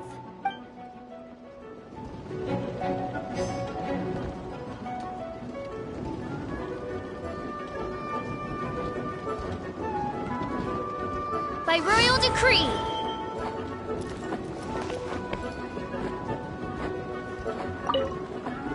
My vassals have unfinished duties, yes? Then go forth and smite these wretched beasts. The princess's blessing shall illuminate your path.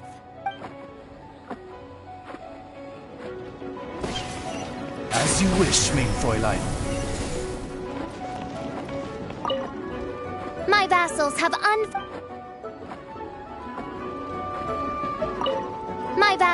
unfinished duties, yes? Then go forth and smite these wretched beasts. The princess's blessing shall illuminate your path.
Mr. Albedo, Traveler. Everything good here? All good. A few monsters made it into the city, but Master Diluc and Mr. Kaya helped me take care of them.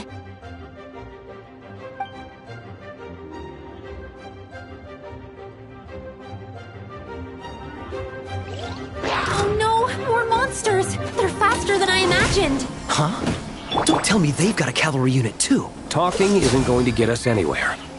Let's take care of things here first.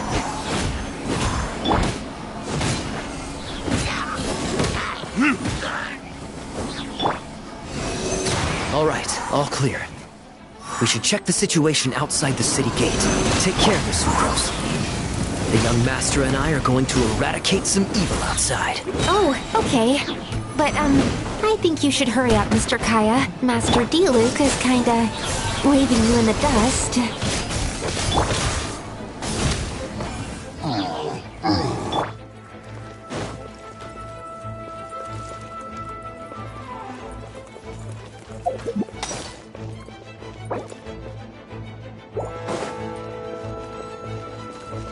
Oh, where are all these monsters coming from? My sword hand is cramping. Wait! I think that's Captain Kaya's voice! Maybe he's coming to help! Just hang in there!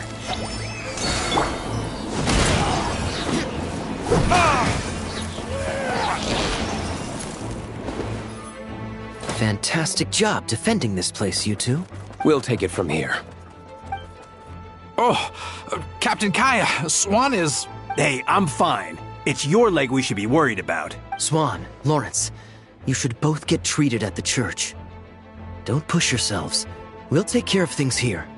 But, Master Diluc, didn't you leave the Knights of Favonius? What? Are knights the only ones capable of defending this gate? It's fine. Master Diluc is just altruistic as always. If a civilian is willing to help out, who are we to turn him away? Understood. We're grateful for the support. Yeah, thanks a million. We'll be back soon.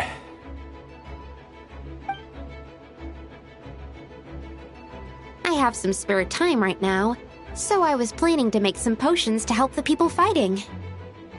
A sound plan. Remember to be careful. I know it's unlikely, but if you encounter a situation you can't handle, retreat to somewhere safe. Don't worry about the front line.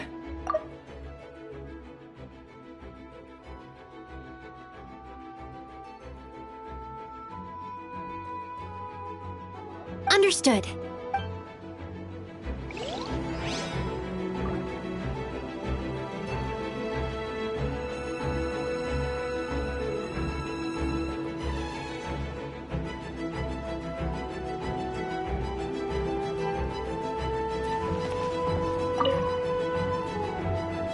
Mr. Albedo, Traveler.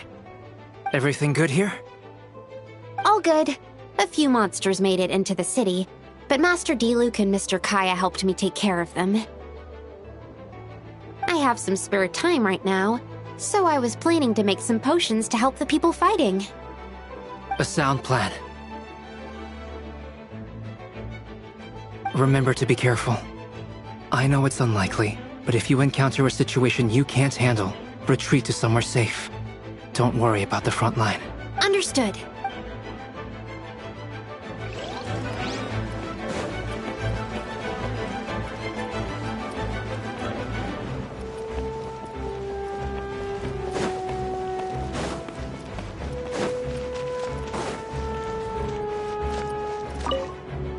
We'll take it from here. We'll take it from...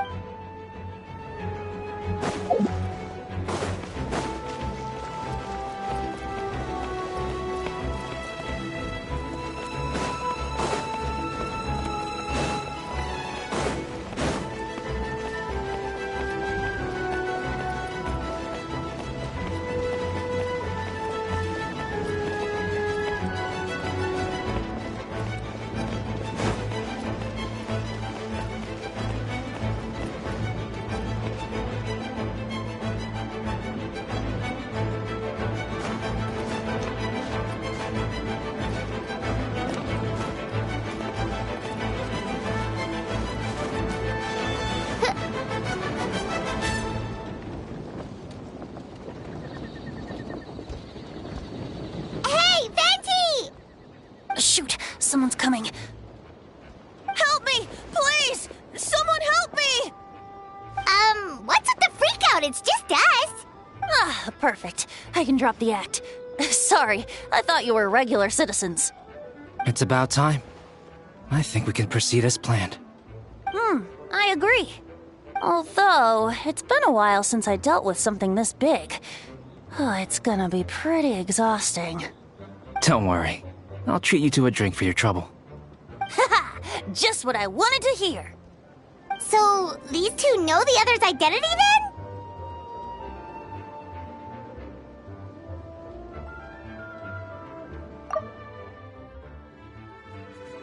Monsters started surging in from Dragonspine during the trial. They soon became agitated, likely in response to the core coming under pressure.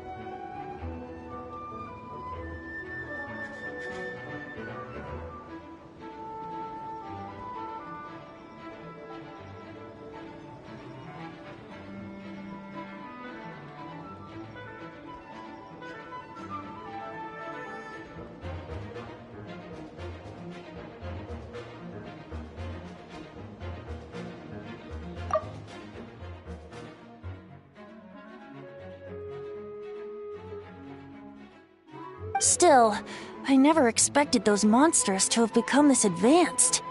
The power of evolution cannot be underestimated, especially considering the fact that Durin absorbed the previous imposter.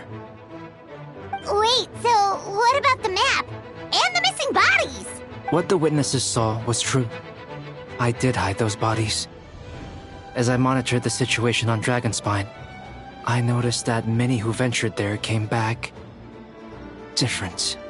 Some were under the influence of Durin's power, but the less fortunate ones had already been devoured by monsters, who then assumed their appearance to infiltrate the city.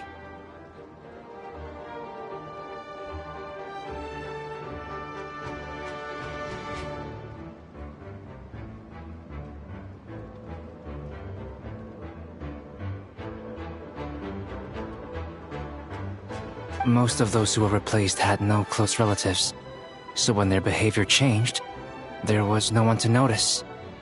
The monsters used their disguise to get close to people. I eliminated 2 who attempted to attack. What about the remains Diluc found? Did they belong to one of the victims? Yes. The monsters slowly digested their victims.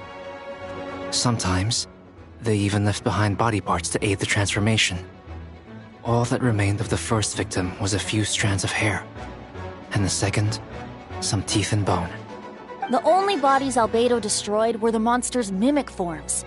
Then he buried whatever remained of the victims to put them to rest. Well, someone had to do it. Besides, I managed to gather some valuable data on the putrefaction of the bodies. After we defeated the doppelganger Whopperflower on Dragonspine, we promised to tell each other a story, remember?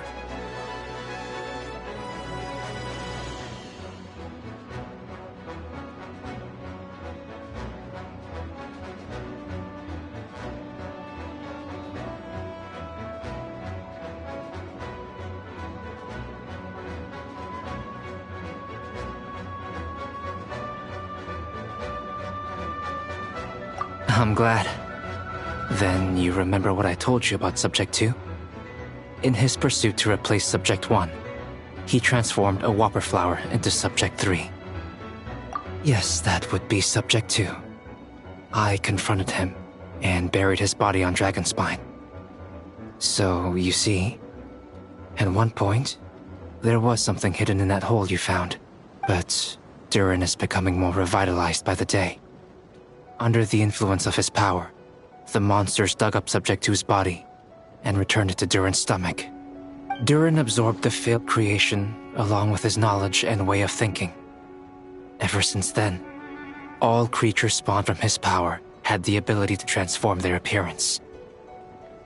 Humans who venture into Dragonspine for too long are also bound to fall under Durin's influence. But those effects don't show themselves right away, and the extent to which a person has been affected is hard to perceive. You saw it for yourself, didn't you? All the people acting strange? Those are the same people who just tried to break into the Knights of Favonius headquarters. Durin's power remained dormant within them until, finally, it surged to the surface and seized control. That was also our goal. If we could force a situation where the imposter had no choice but to unleash that power, all those under its influence would become violent. And, thus, we would know who was affected. Wait, so what do we do? We can't go around hurting innocent people! That's why I'm here.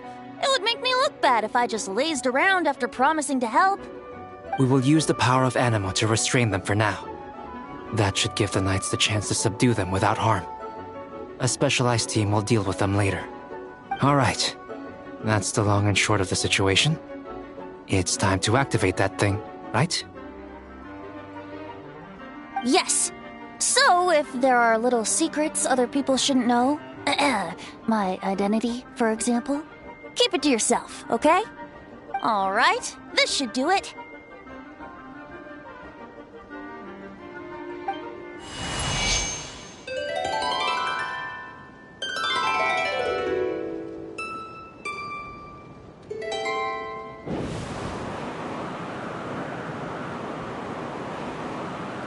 When wind currents! Paimon's never seen this many! There should not be currents across the whole city. Everyone, can you hear me? Loud and clear. All units, what's your status? All good. We have enough manpower to provide support. Requesting assistance at the side gate. Heading over now. Whoa! It's long-distance wind communication! How is that even possible? It's all thanks to Lord Barbados. With this blessing, we will succeed in defending our city. Actually, if you face away from the current and whisper like this, no one can hear you. No wonder you're crouching down there like you have something to hide. You didn't have to broadcast that. Huh? That voice? Venti? Is that you? Oops. Oh, you know, just a wandering bard calling for help. Thank goodness the Traveler, Paimon, and Albedo found me. Got me out of a tough spot. Right.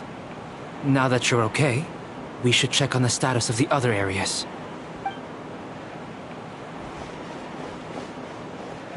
Thanks, friend. May the Animo Archon protect you.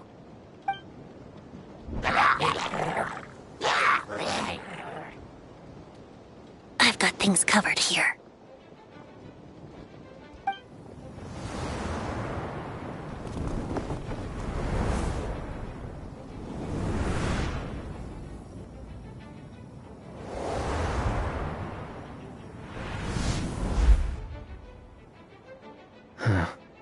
I don't like being in the middle like this. Especially on a bridge. Oh, look who it is. Get back!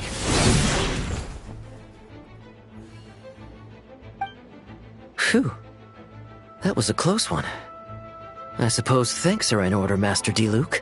I appreciate the help. No need. I didn't intervene to save you. It was for my own convenience. You were in my way. Oh? Well, let me get out of your hair then. I suppose we could work together, but you would just melt my ice anyway. Suit yourself. All right, tell me. When did you notice something was off? The first trial. Ah, because of the fake Hertha? No. Because of you. Me? What did I do? My defense wasn't passionate enough? No. You weren't nervous enough. Tell me then, Master Diluc. When do you think I actually get nervous? I suppose we'll see, won't we? Monsters, incoming. On second thought, best not to think about it.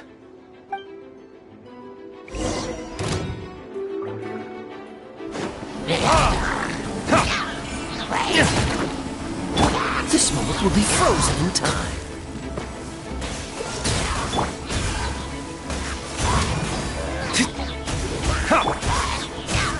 Cool it!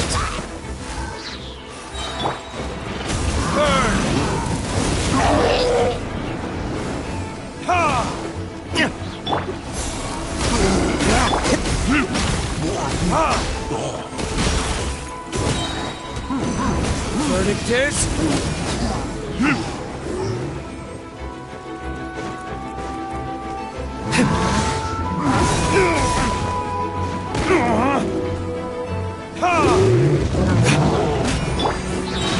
Oh, so sorry.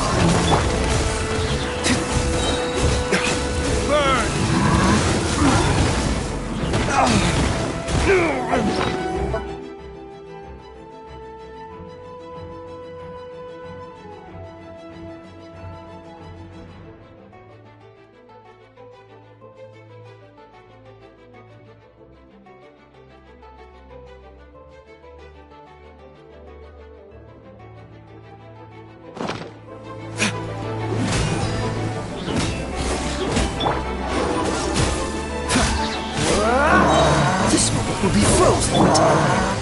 Time for retribution!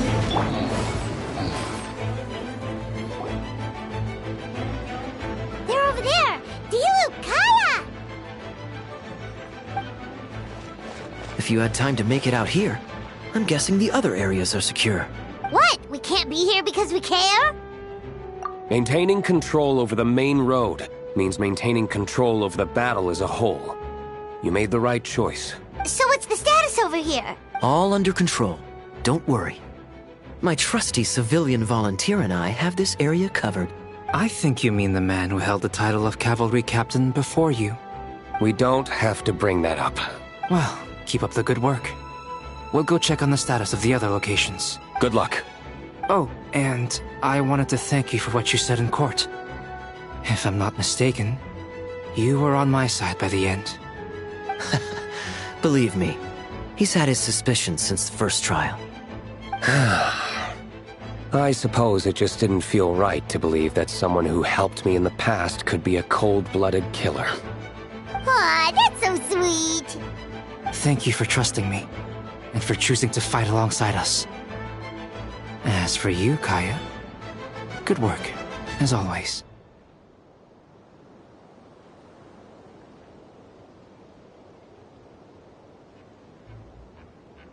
Of course.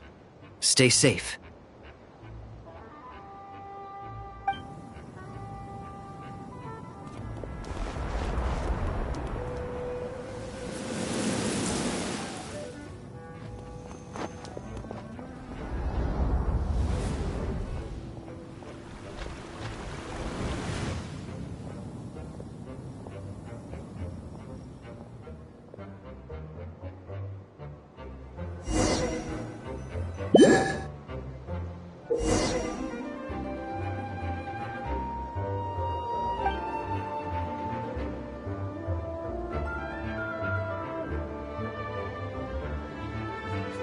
Let the show begin.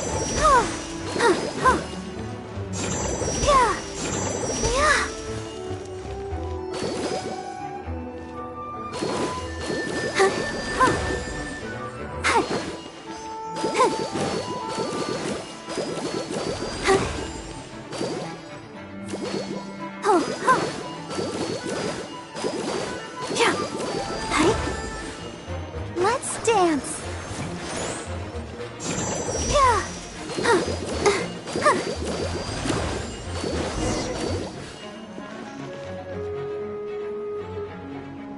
All right, you should be on the mend. Thank you so much, Miss Barbara. Things are still quite chaotic outside. It's best if you all remain inside the cathedral for now. You're not rushing back out to the front line, are you? You're still injured. Don't worry, Miss Barbara. I'll try not to put myself in harm's way. I can help with the logistics from the back. Well, maybe we can give you a hand. As you said, the situation outside is chaotic. Injured parties should not be left unattended. There are others here who need to get back to the front lines, so I'll escort you all myself. Of course. Thank you, Miss Rosaria. Just doing my job. I'll leave the cathedral to you then, Barbara. You can count on me. I don't really know how all of this started, but I do know that Jean and the others have been preparing for this for a really long time. So I think everything will be all right. No, it has to be. Oh, did I catch you at a bad time, Barbara? No, not at all. Did you need something? I just wanted to tell you that over the next few days, a lot of things are going to happen in Mondstadt. Attacks and fighting. So, I need you to take care of yourself. Huh? Oh, how do you know? Albedo warned us in advance. It has something to do with Dragonspine, and he's our authority on that region, so we should take him at his word. Oh, Dragonspine, huh? So, the city is going to be in danger. Yes, but the Knights of Favonius will do whatever we can to protect the people. But then, who will protect you? Don't worry. I'll look out for myself, I promise. Please let them be okay out there. Sister Barbara, could you lend me a hand? Of course! Coming!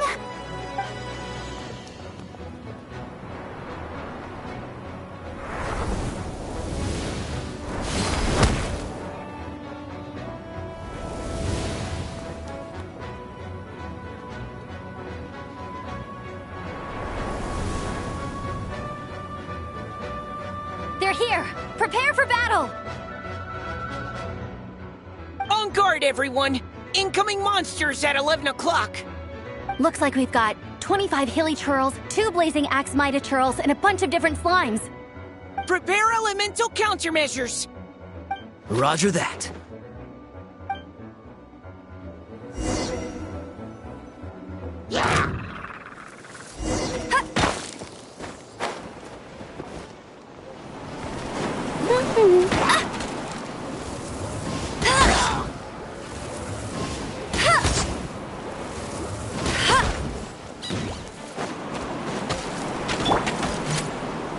Precision strike!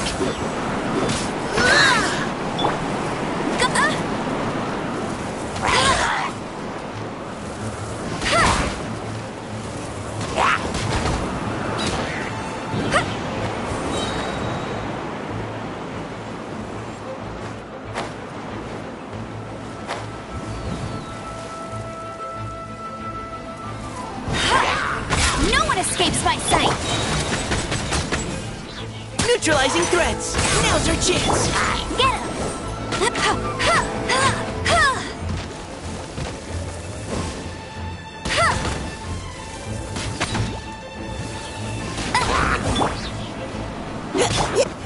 No escape!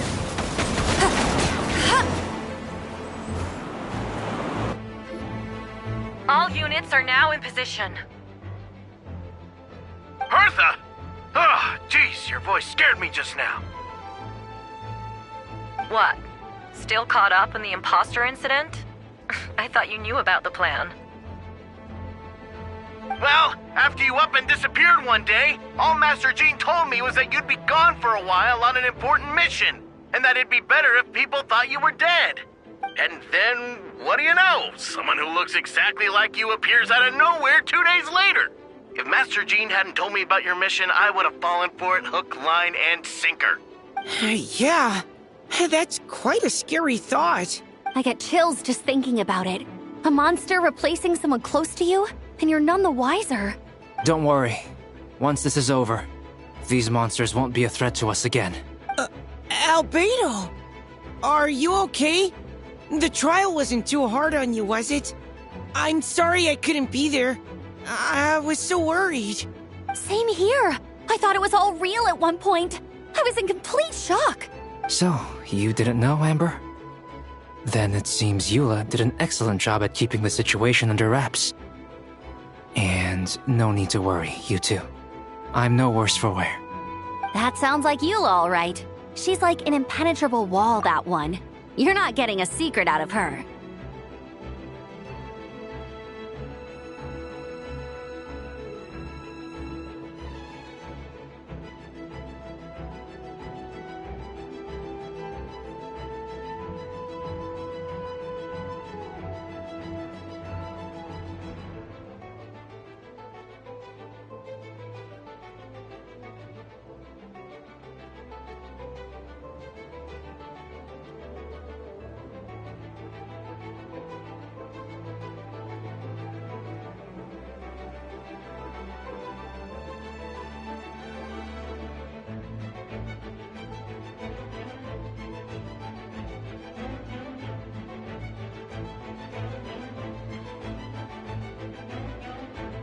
Yeah, for sure. She's someone you can really count on. Wait, so how did you decide Hertha should disappear again? After all this fighting, I can't seem to get it straight. It was Kaya's suggestion. He said the plan would work best with someone well-known and reputable, without being too high-profile. Naturally, Miss Hertha was the perfect choice. We needed to leave a hole in our organization, so she came up with the idea that she would disappear. Ah, so that explains the rumor that someone had fallen during a mission. Of course, it didn't take long for that to get resolved. No, because the imposter fell right into our trap. It was all part of the plan. First, we spread the rumor that Hertha was missing in action after some kind of incident. The news came from Kaya and Hertha's direct subordinates, which was important, because we needed it to be credible. The imposter saw the gap in our ranks, and couldn't help but take the bait. It didn't take long for the fake Hertha to appear on the Knight's patrol route, claiming to have survived her mission. When did that happen? Over 6 months ago. Whoa, so this has been a long time in the making. Yes. And our enemy was more meticulous than we expected. Monsters have been searching for Hertha's body in order to protect the imposter's identity, which is a more advanced way of thinking than Subject 2. So we had to wait long enough to convince the fake Hertha that she had our trust. Furthermore, we needed to give her time to gather evidence against me and convince herself she had enough to strike. But how did the Knight's internal information even reach Durin and his monsters? There's an informant among our ranks. Don't worry. Barbados has already tracked her down. She doesn't have his blessing, so she can't hear what we're talking about right now. Honestly, this whole situation almost gave Paimon a heart attack. All those awful accusations in the first trial, and you couldn't even defend yourself! It was to be expected. I couldn't just reveal the truth. It had to be at the right moment, or it would have given the imposter even more fuel to use against me. She would have demanded to know how I knew about Dragonspine and the monsters in disguise. And if my true identity got out, the public's trust in me would be gone. It was a trap, you see. Argue back and expose my origins, or keep my mouth shut and be seen as a murderer. Credit where credit is due. It was well thought out. Yeah, thank goodness we were able to back her into a corner. Indeed. And I have you to thank for that, Traveler. You probably don't know it, but you've been a part of the plan since the beginning. And for that, you have my sincere apologies. I know I kept you in the dark, but I had a reason. This might not sound intuitive, but I did it to make the plan even stronger. From the beginning, I knew I had to leave the letters in my office for a fair and independent reader to discover. Someone willing to seek the truth. Naturally, I thought of you. I knew you would return for Windbloom. I knew you would agree to attend the trial. And I knew your sense of responsibility and justice as an honorary knight would compel you to start your own investigation. The fake Hertha, Subject 2, has met you on Dragonspine before. If she thought even you had lost faith in me, her confidence might get the best of her. The perfect time for us to strike. Albedo's right. You were part of our plan from the start. I hope you don't take offense at our decision to keep that from you. And please, don't be too hard on Albedo. He was just doing his best to look out for Mondstadt. Enough people were involved in the plan as it was. We had no other choice. The Honorary Knight and Paimon will always be friends of Mondstadt. We will never forget that. Aww, that means a lot. It is us who should be thanking you, Honorary Knight. Wait, was that you just now? Let's go to the side gate to check it out. I step outside the courtroom and this is the first thing I see? I'm not sure how much more I can take. I'm not brave enough. Huh. I think you should give yourself more credit. You were brave enough to sit through the trial despite the nature of the allegations. That takes strength. Deacon Dahlia? I didn't see you there. Apologies. Rosaria asked me to come. With Albedo running around protecting the city, she was worried you might be alone. At a time like this, 2 is much better than 1. So let me help.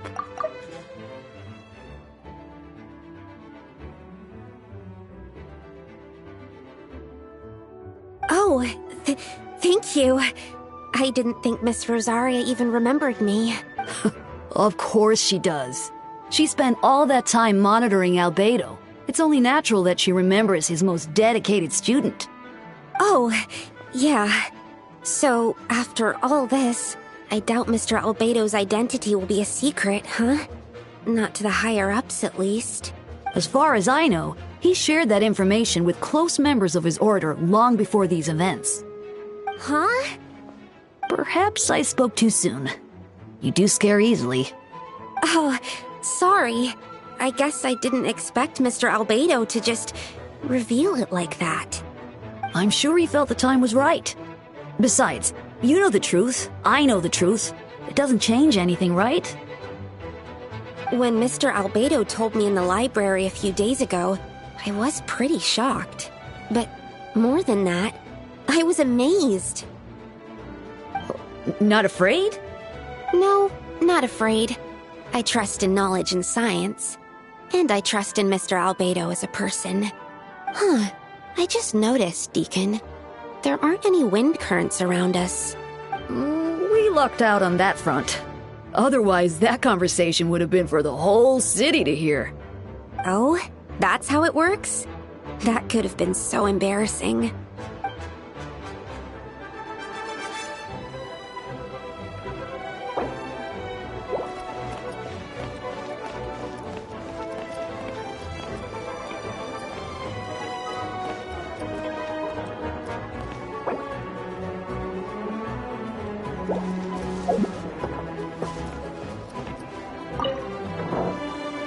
Yow-wee! These darn things are more annoying than disgusting booze hounds!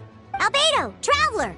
If you run into anyone who needs a safe place to wait this out, feel free to send them to the Cat's Tail.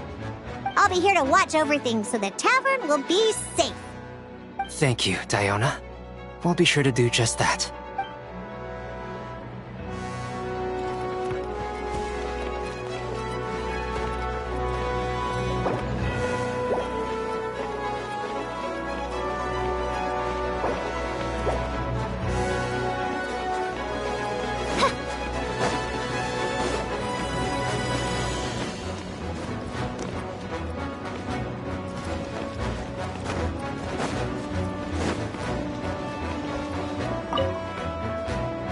Gotta say, when I saw you on the side of the road, I thought you were hurt.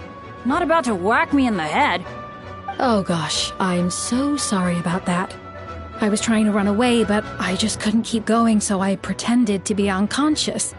Thought I could at least land a surprise hit on a monster that way. I get it. That's a pretty common tactic. Oh, Traveler, Albedo, you're here! If you're looking for somewhere safe, head to the Cat's Tail. Diona is sheltering people there. Anyone who needs help is welcome. Got it. I'll take her there right away.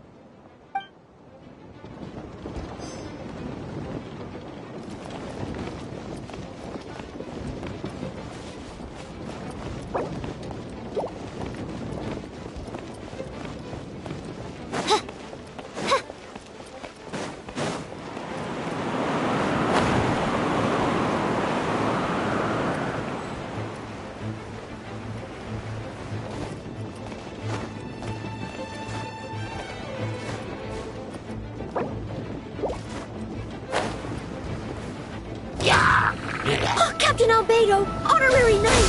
Focus on the battle. We've got your back. Propagate!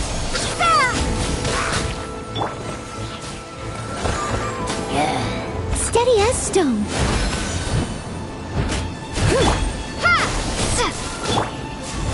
Live!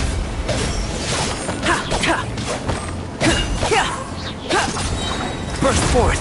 Moment of birth!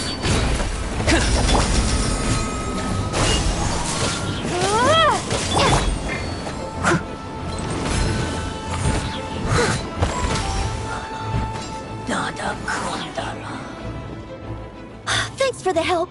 That was over a lot faster than I expected. I'm sure you have places to be, so don't let me keep you. Rest assured, I'll keep the people around here safe. Be careful out there. I know victory will be ours.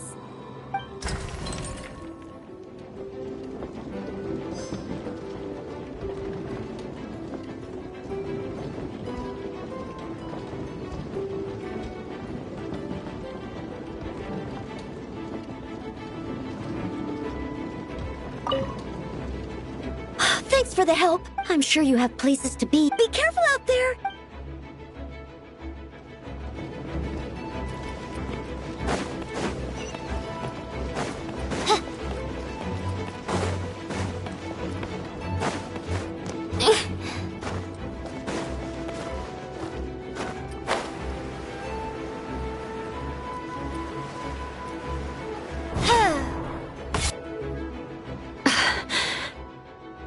It's all my fault.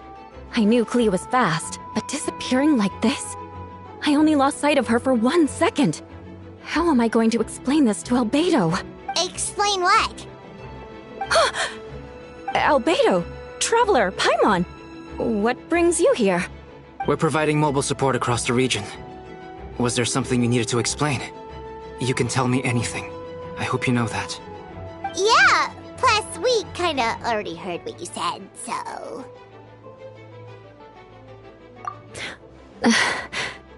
Klee, she disappeared right under my nose.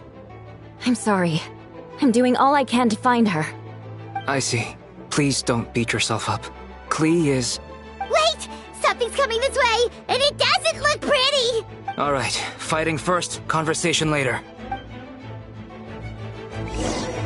She was right next to me, and the next thing I knew, she ran off somewhere. I swear I only lost sight of her for a second. Klee is known for her speed. Don't worry. She's a knight in her own right. She can protect herself. Oh, there you are! Klee's here to help! See? Kids are fast on their feet. Jumpy, go! Those spawns. I see what you mean. She is not to be underestimated. Please got this one!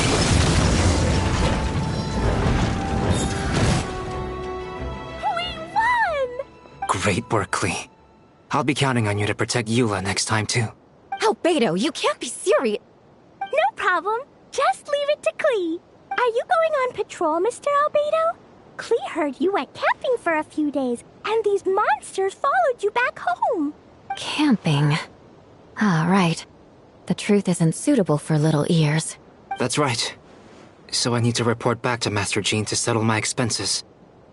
If you have some time, I'm sure Eula would be grateful if you escorted her back to headquarters as well. Of course. I place myself in your capable hands, Spark Knight. It would be an honor. Klee will do her best.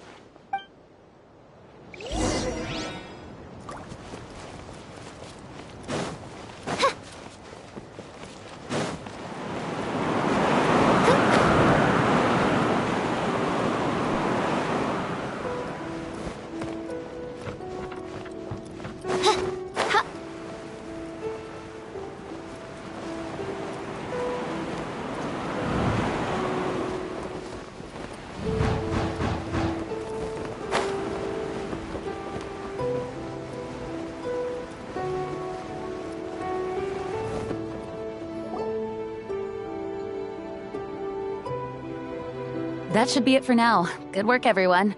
How did we fare injury-wise? Good! Our preparations paid off. Injuries are few and far between. I have the full record here. Wonderful. I'll review it in a bit. We're back! Everyone all right? Amber? Yup, right as rain. We're back! Klee kept Miss Eula safe the whole way. That's amazing, Klee. Eula was lucky to have you. Looks like we're still missing a few.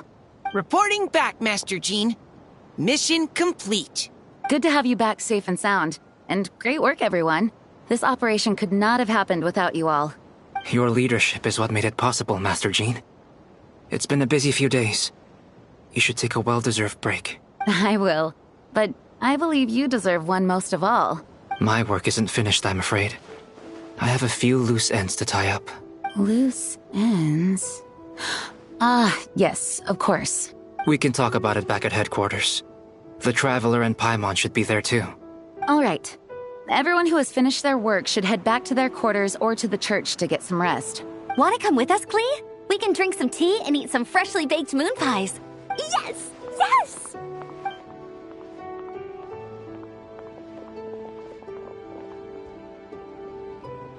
Hi, everyone. Venti, thank you for everything. I know there were difficult moments along the way. Oh, well, wait. Does that mean you saw me running for my life? Oh, no. Apologies. Just forget I said anything. Just kidding. But you're right, it was tough out there. I almost lost my hat to the wind several times. Any notable information on the wind? Of course! I was out on the city wall for quite some time. I heard all sorts of things. As for something notable, well, I picked up on anxious voices and a child's anger. Durin has been isolated for centuries, but absorbing Subject 2's emotions allowed him to understand certain truths about this world and his existence, including the fact that he is no longer Mother's only child, or her most perfect creation. It's obvious he found that fact difficult to accept. The emotions he felt in response were quite genuine, and, dare I say, human. If I eliminate the perfect creation, I will be the only child Mother needs. This mindset arose out of Durin's instinct to compete and survive, and came to dominate all those around him. Of course, the absorption of Subject 2's knowledge allowed him to take a more intelligent approach, accusing me of murder. In the end, however, Durin still lacks sufficient social intelligence. The fact that his army even got this far is a miracle. Oh, no wonder Venti sensed a child's anger through the wind. That same feeling. It's close!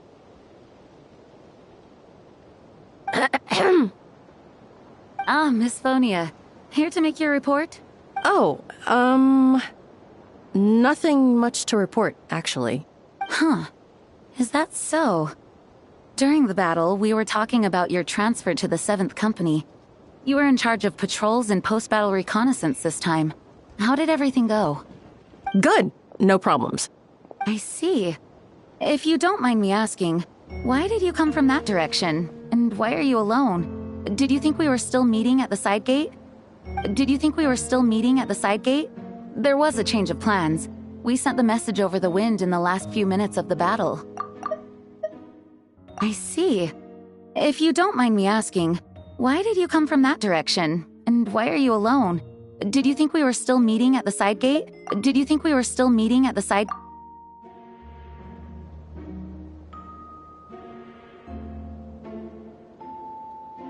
There were a lot of changes during the operation, but I imagine you missed those as well.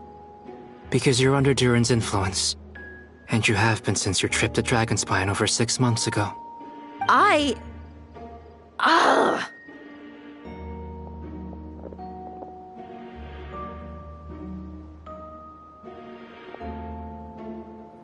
Don't move.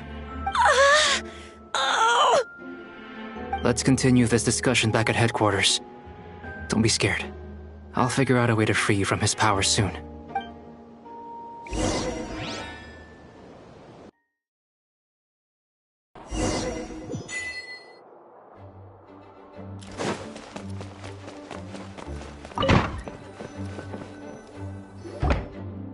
All right, the others are looking after Phonia. Please tell me you can help her. I can, as long as the rest of the operation goes well. Wait, the operation isn't over. What do we do now?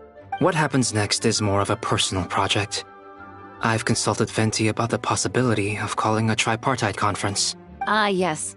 That's a relatively new tradition. Grandmaster Varka came up with the idea a few years ago. I still remember when he approached me about asking the lovely ladies of the Hexen Circle for a small favor.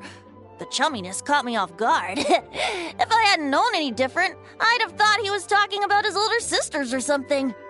Older sisters? Is Varka really young or something? I wouldn't exactly call him young, but he's not old either. He's the type to crack a joke at every opportunity, so whatever age that is.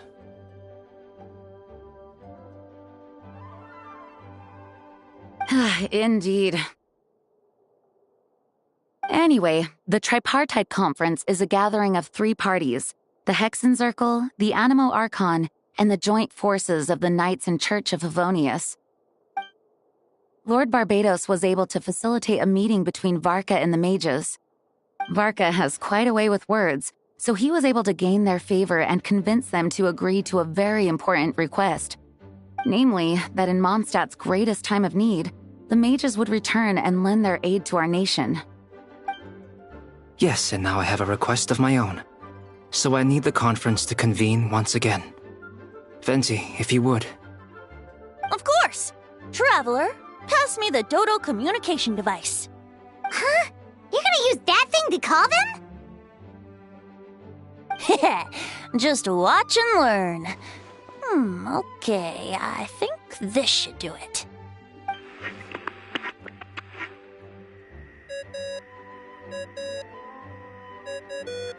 What's that ringing? Is it the wind or something? Hold on, that's not the right voice. Wait. Barbados? Varka? Grandmaster? Oops, wrong contact. Sorry, Varka, you're probably busy right now. But considering I'm surrounded on both sides with a group on my tail looking to turn me into mincemeat, yeah, I'd say so. Yes. Well, have fun with that. We can talk some other time. All right, pass along my regards. Oh, and I still owe you for those drinks, don't I? Just take it from my stash. I keep it in...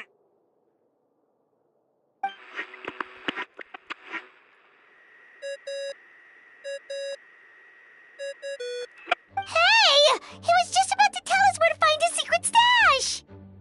That seems like a bit much.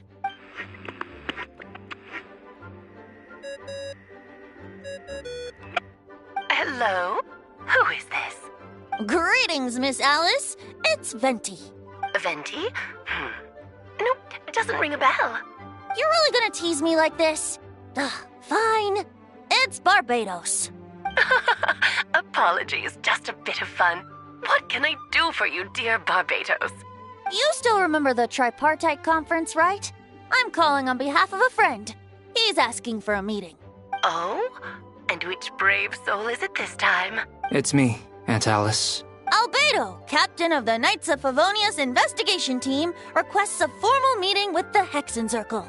And what is your wish, dear Albedo? I want to accomplish something unprecedented. How unprecedented? Something even your mother Rhine-daughter never accomplished? In terms of technique, no. But in terms of location and materials, yes. Okay, that makes no sense. You've piqued my interest. I'll be right there. Be right where? Here, as in this office? Hello again, everyone. Hello, Aunt Alice. I see you've turned yourself into a giant Dodoko. Darling, isn't it? It even has its own hat. Wow, the attention to detail. Pleasure to see you all again.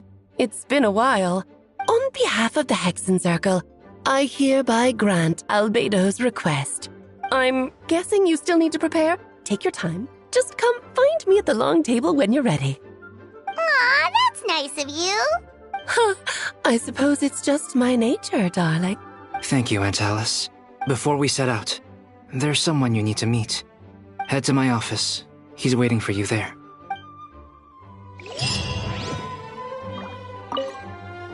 Before we set out, there's someone you need to meet. Head to my office. He's waiting for you there. You did so much for us this time, Lord Barbados. I don't even know how to thank you. Don't thank me at all, please. It makes it seem like I'm useless the rest of the time. You know that's not what I meant. An Archon has their own calculations. Who am I to question their wisdom? Okay, now you give me too much credit. I admit I'm not the most, proactive Archon. You have your own hard work to thank for this result. Oh, and our friends the Honorary Knight in Paimon, of course. Worried about Albedo's plan? I can't help it. I have full confidence in his abilities. It's just an instinctual response. But in the end, if he sets his mind to something, I know he will succeed. I trust him. That's good to hear.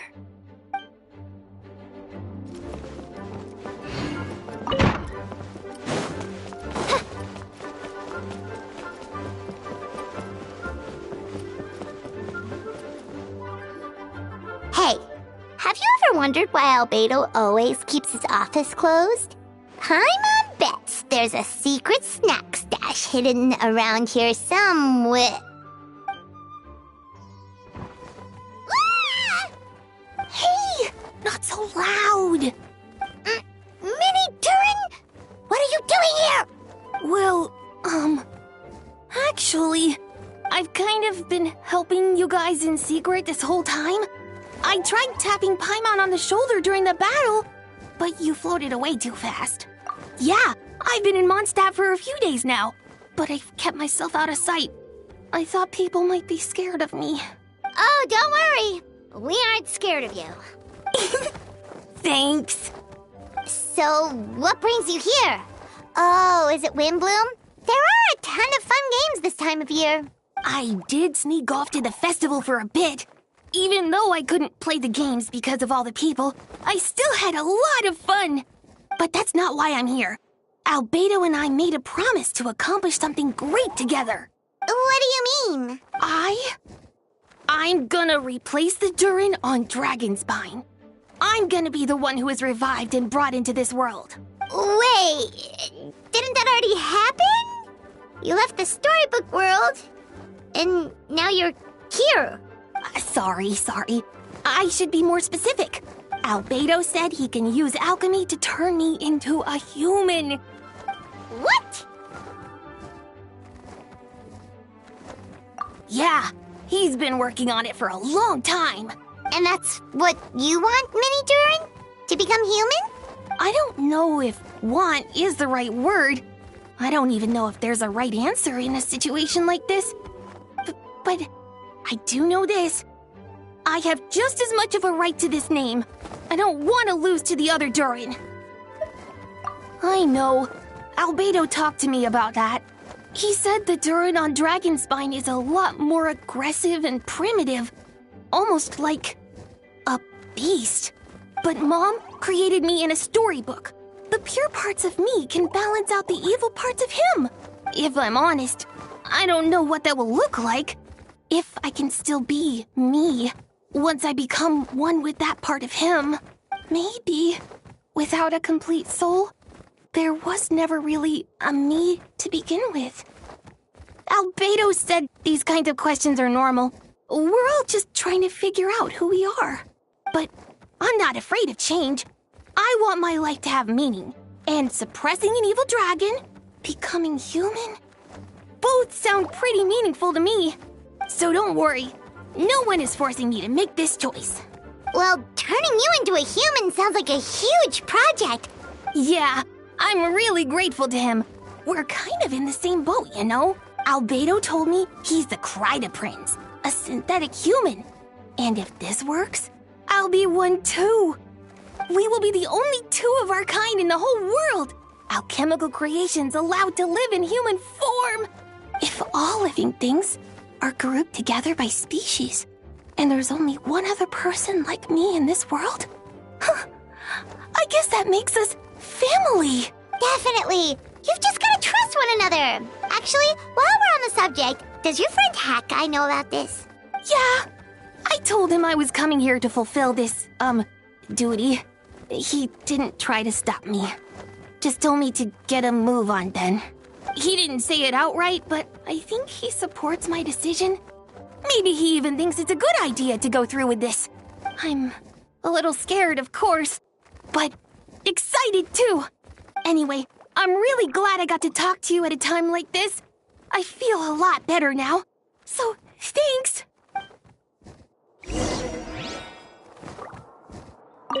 I'm feeling a little nervous, but also kind of excited. It's a strange feeling. I've never felt anything like it. But don't worry, I can cope. I gotta do my best to stay in a good frame of mind so that Albedo's plan can succeed.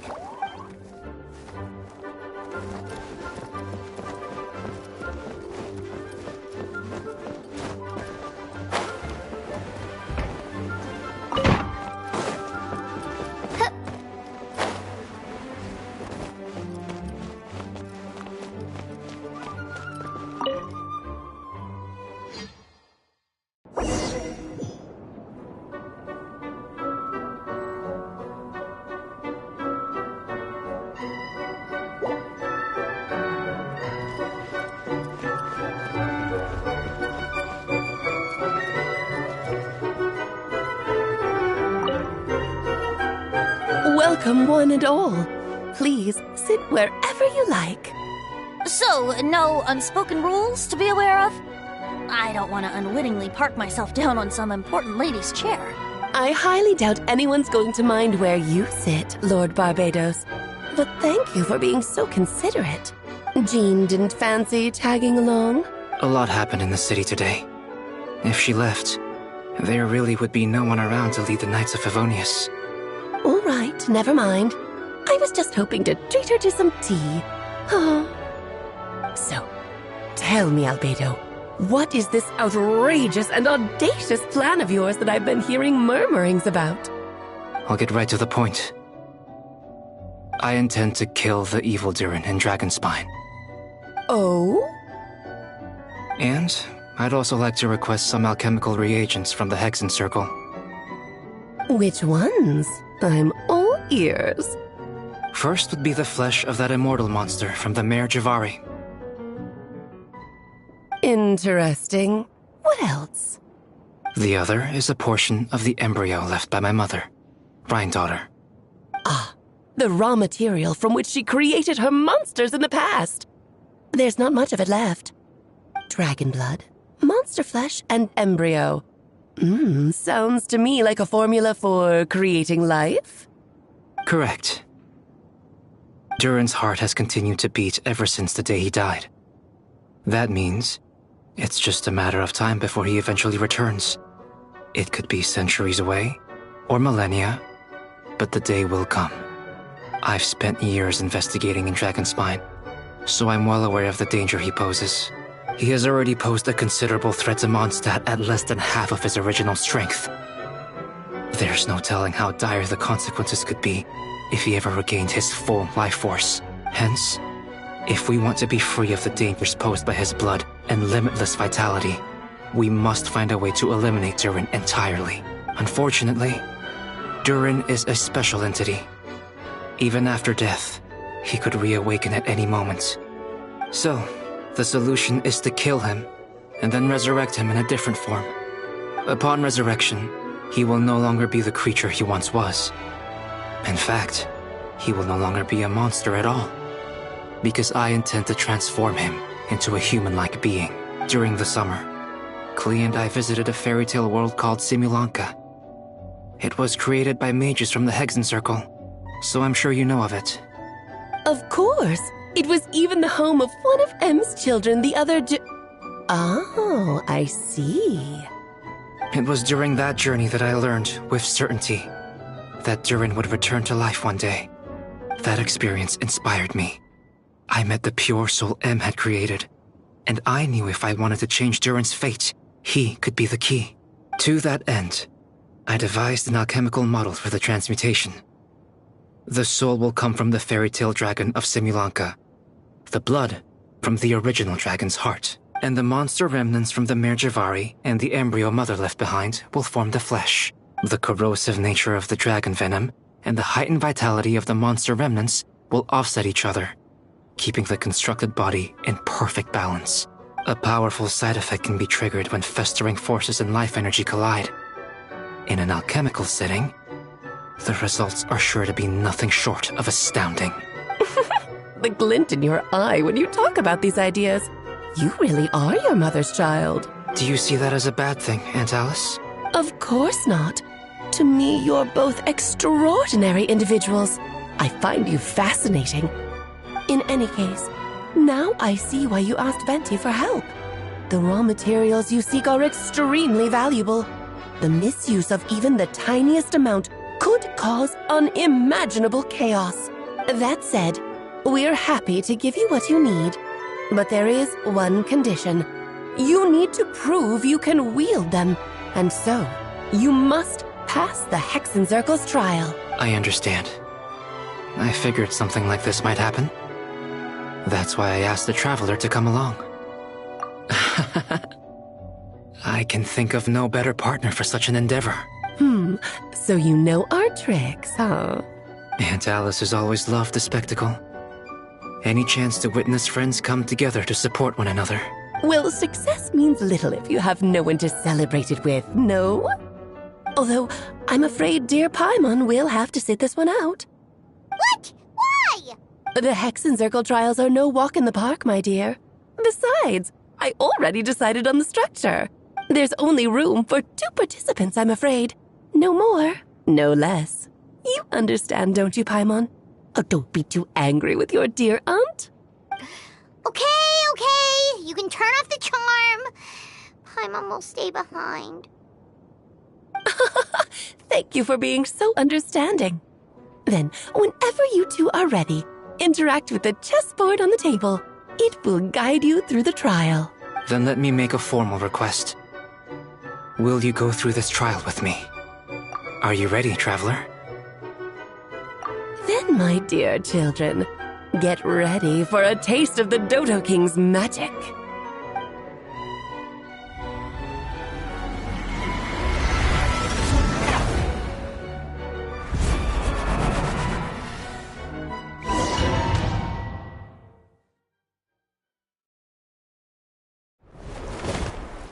It's certainly in keeping with Hexen Circle modalities.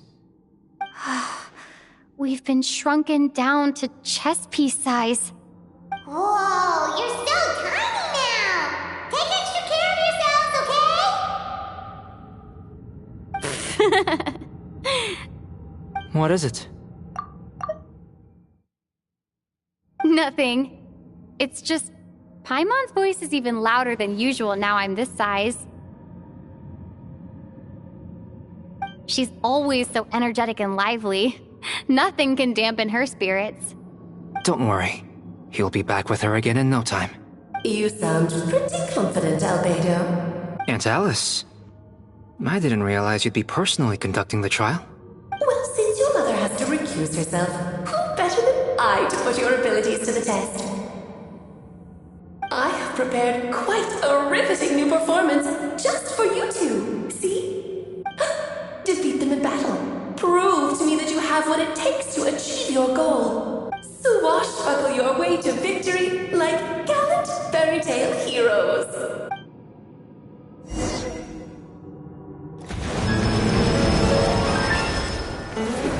Oz, reveal the absorption test. Propagate.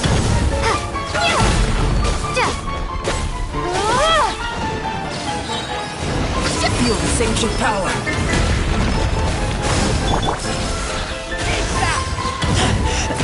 I taste blood.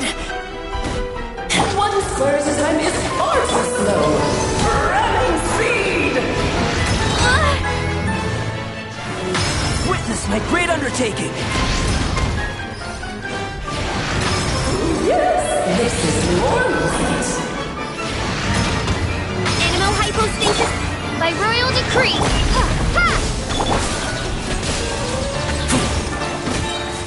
Feel this ancient power.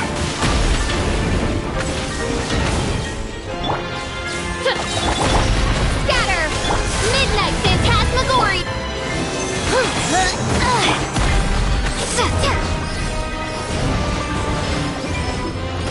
Witness my great undertaking. I'm flying! You can't get me up Reveal here. thyself!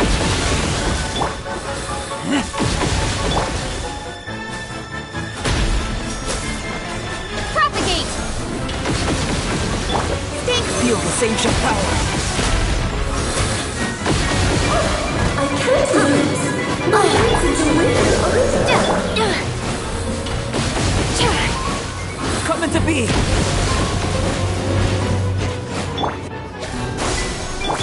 Moment of birth.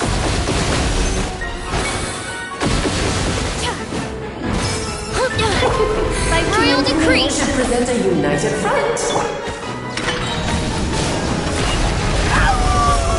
Get back! Midnight Phantasmical. Witness my great undertaking. Enhance. Coming to be. Let's ball.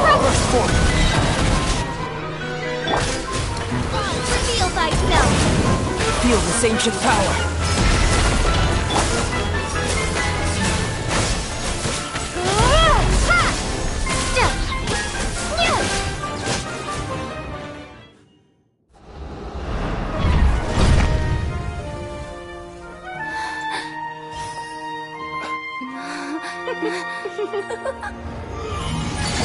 Oh, it had to be this form? A toy really doesn't suit me. This one doesn't seem like Alice. Well done, but this isn't over. I will now preside over the second trial. Stare straight ahead, and you will see things as they appear. But change your perspective, and you will see them as they are.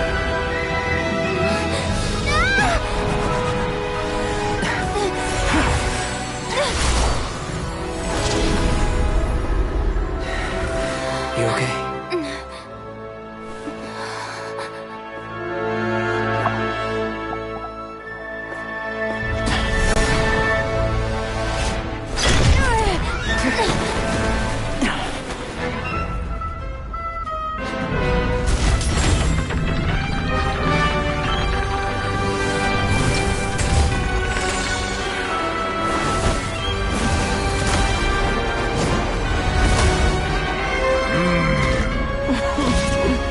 The trial awaits.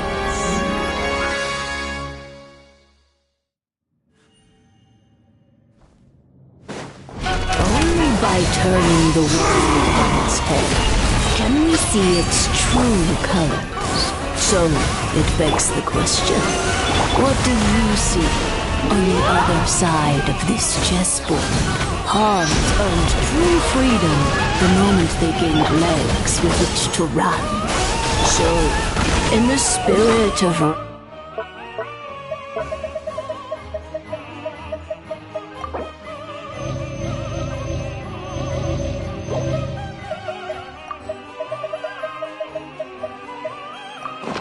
Daughter, I prepared a little surprise for you. No need to thank me, of course. Just a small gesture of kindness from me, Barbalon, to some justice to you. This calls for some pompous ceremony. Oh, Albedo, you're always so charming and delightful. Unlike my own student, she can be so full of herself. I do wish she'd take a leaf out of your book. Feel the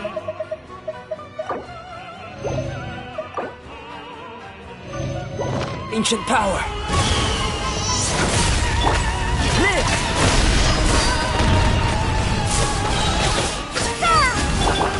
Feel this ancient power.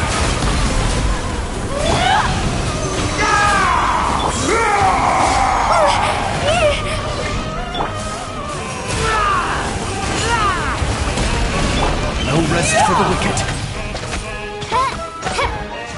Witness my great undertaking.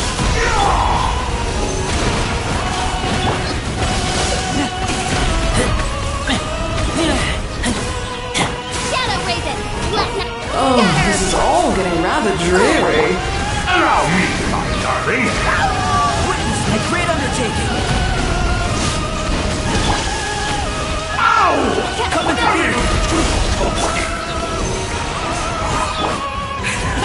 And now, a towering return to form! Moment of birth. feel thyself. Animal Test 63 with... The title chorus sings for you!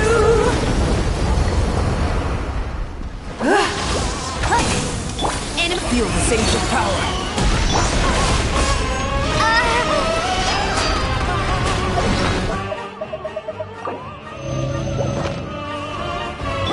Stay clear! By royal decree! Let us dance, my dear. rest for the wicked. Try to remember the steps this time. Feel this ancient power. Oops! I thought it had eyes. Burst forth.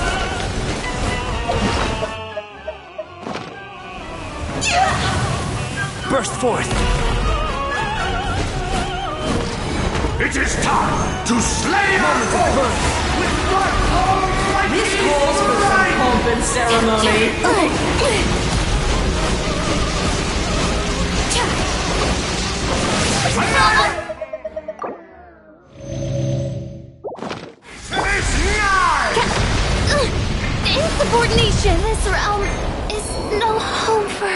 princess! Witness my great undertaking! Don't break my glasses!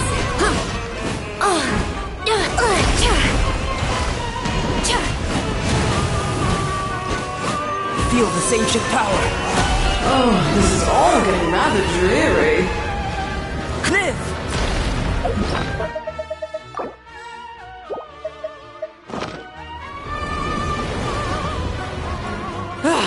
The final act is upon us!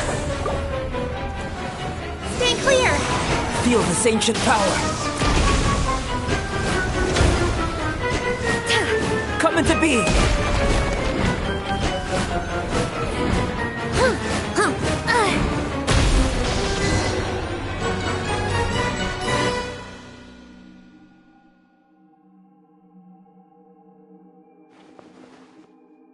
Yes, very well done. Oh, they've grown up so fast. I'm so proud. Really? Well then, I'll leave you to debrief the others about today's events. Huh? You're leaving already? You did marvelously today. I'm thrilled for both of you. And should you feel the need to gloat profusely to that student of mine so she knows to up her game, be my guest. Lovely tea party. But that'll do me for now. Until next time, my dearies. You're just going to up and leave? Barbie? You'll have to forgive Barbalov. She's always on the move. And she never says where she's going either. I think she enjoys the mystique. But if I had to guess, she's probably going for a walk. She's a very health-conscious individual. Barbie was satisfied with your victory. And so am I. Congratulations to you both. You can come back now. Oh, whoops. I need to turn you back to normal first, don't I?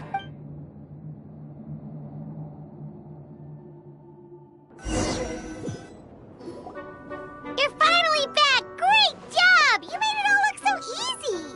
Nice to have you back safe and sound. Now time to relax and switch off. You've earned it. Thank you.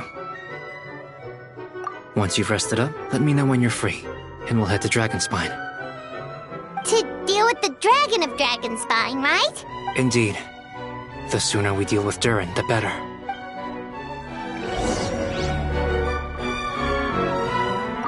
Nice to have you back safe and sound. Now time to relax and switch off. You've earned it.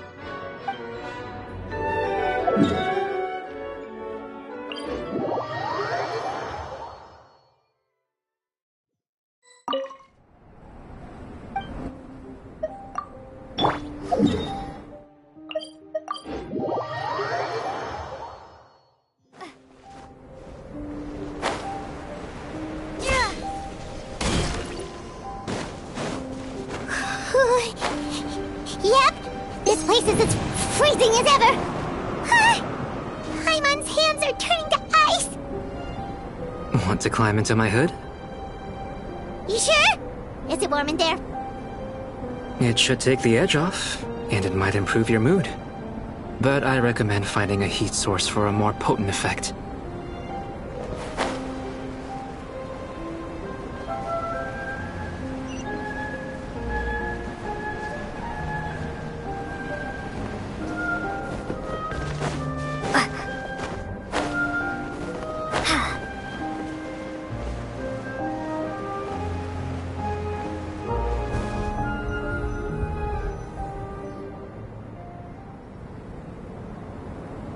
We've arrived. Sorry, Paimon. I have to get to work now. Still beating away after all this time. Leave it to me. You two, stay on guard.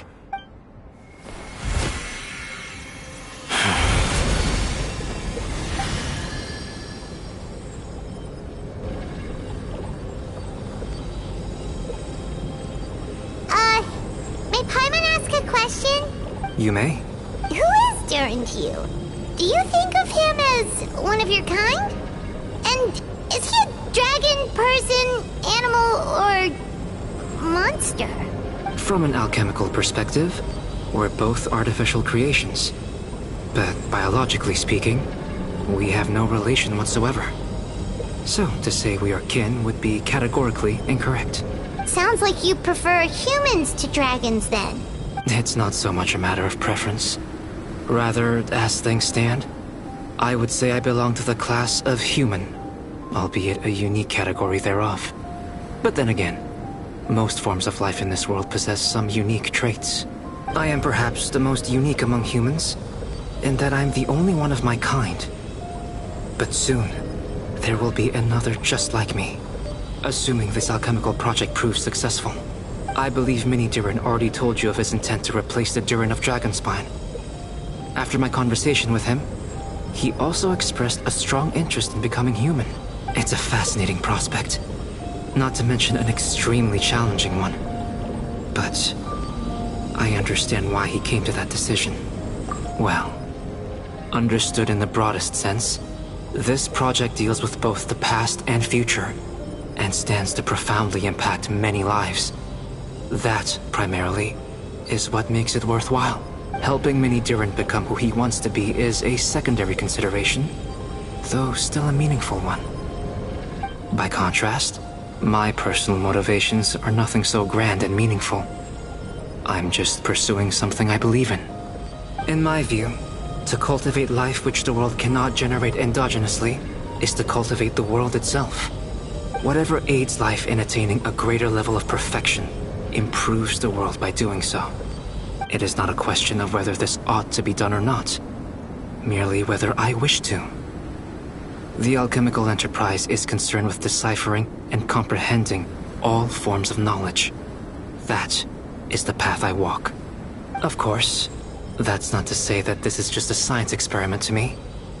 Anything that affects Mondstadt, I approach first and foremost as a member of the Knights of Avonius. Does that answer your question satisfactorily?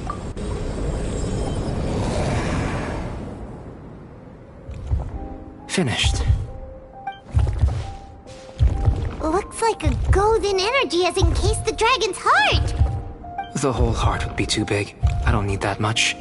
Instead, I've just removed the core. The rest will soon lose its vitality completely. This time, Durin's body should finally die for good. Wait, but in that case, what's gonna happen to the fake Hertha? And what about the people who fell under Durin's influence? The Knights will keep an eye on them. But as far as I'm concerned, eliminating Durin's influence on the citizenry and creating a new Durin through alchemy are one and the same thing. Armed with this heart, I'll be able to complete the alchemical array and deal with all these issues in one go.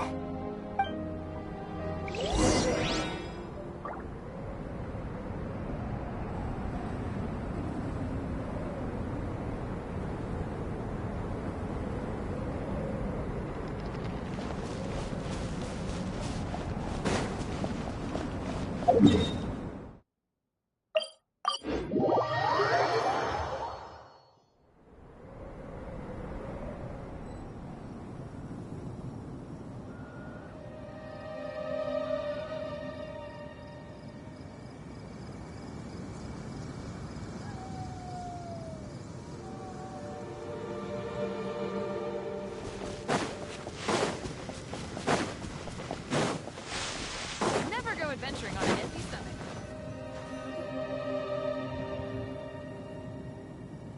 Let's call it a day here. Thank you for accompanying me. Pleasure! We sure learned a lot.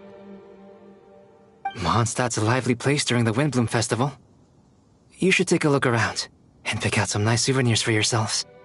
Oh yeah, the festival! Wonder who the Windbloom star is gonna be this time. Well, we've been too busy dealing with this situation the entire time. Who else would be free to work during the Windbloom Festival? I'm sure we'll find out on the day off.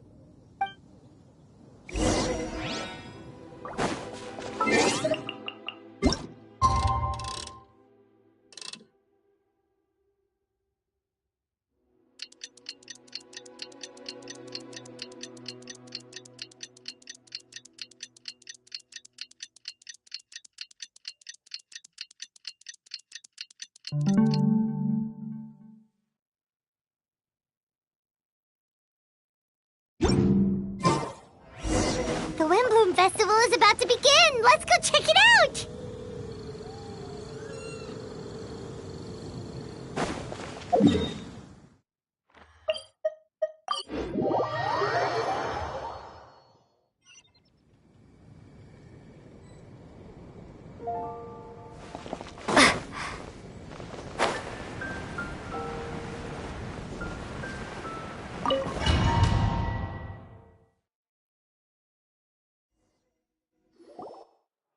As you all know, during this year's Windbloom Festival, the people of Mondstadt have banded together to defeat several waves of monsters that tried to invade our city.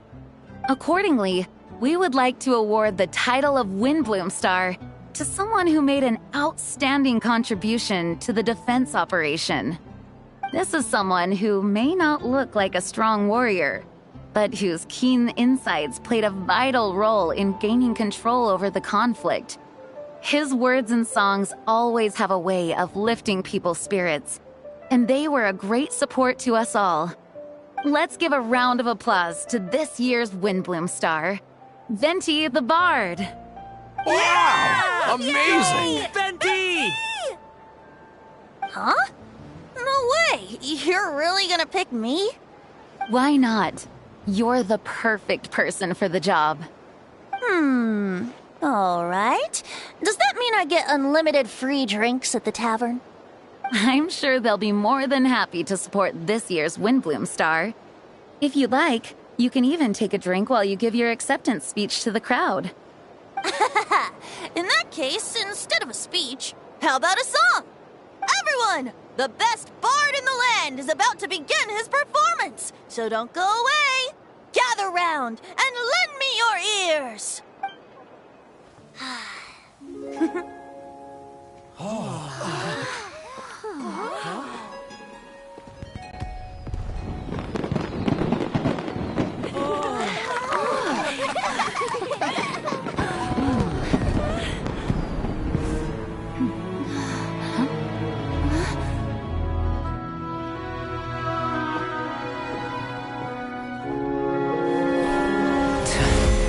I hereby exercise the prayer of formation.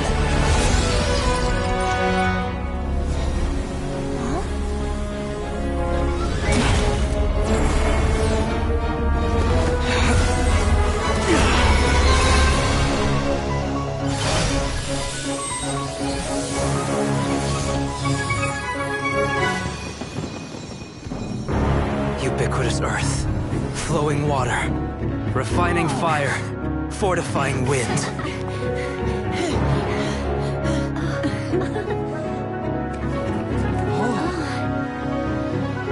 Traverse the 18th, worldly, and 20th passage.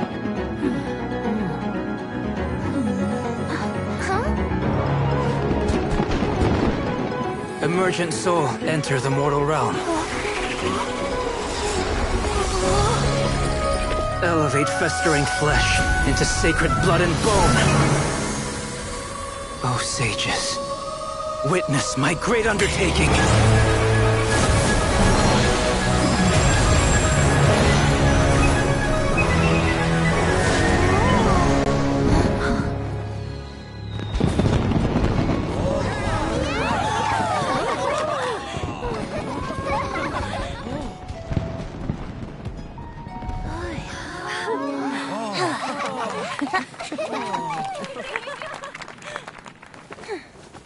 How was it?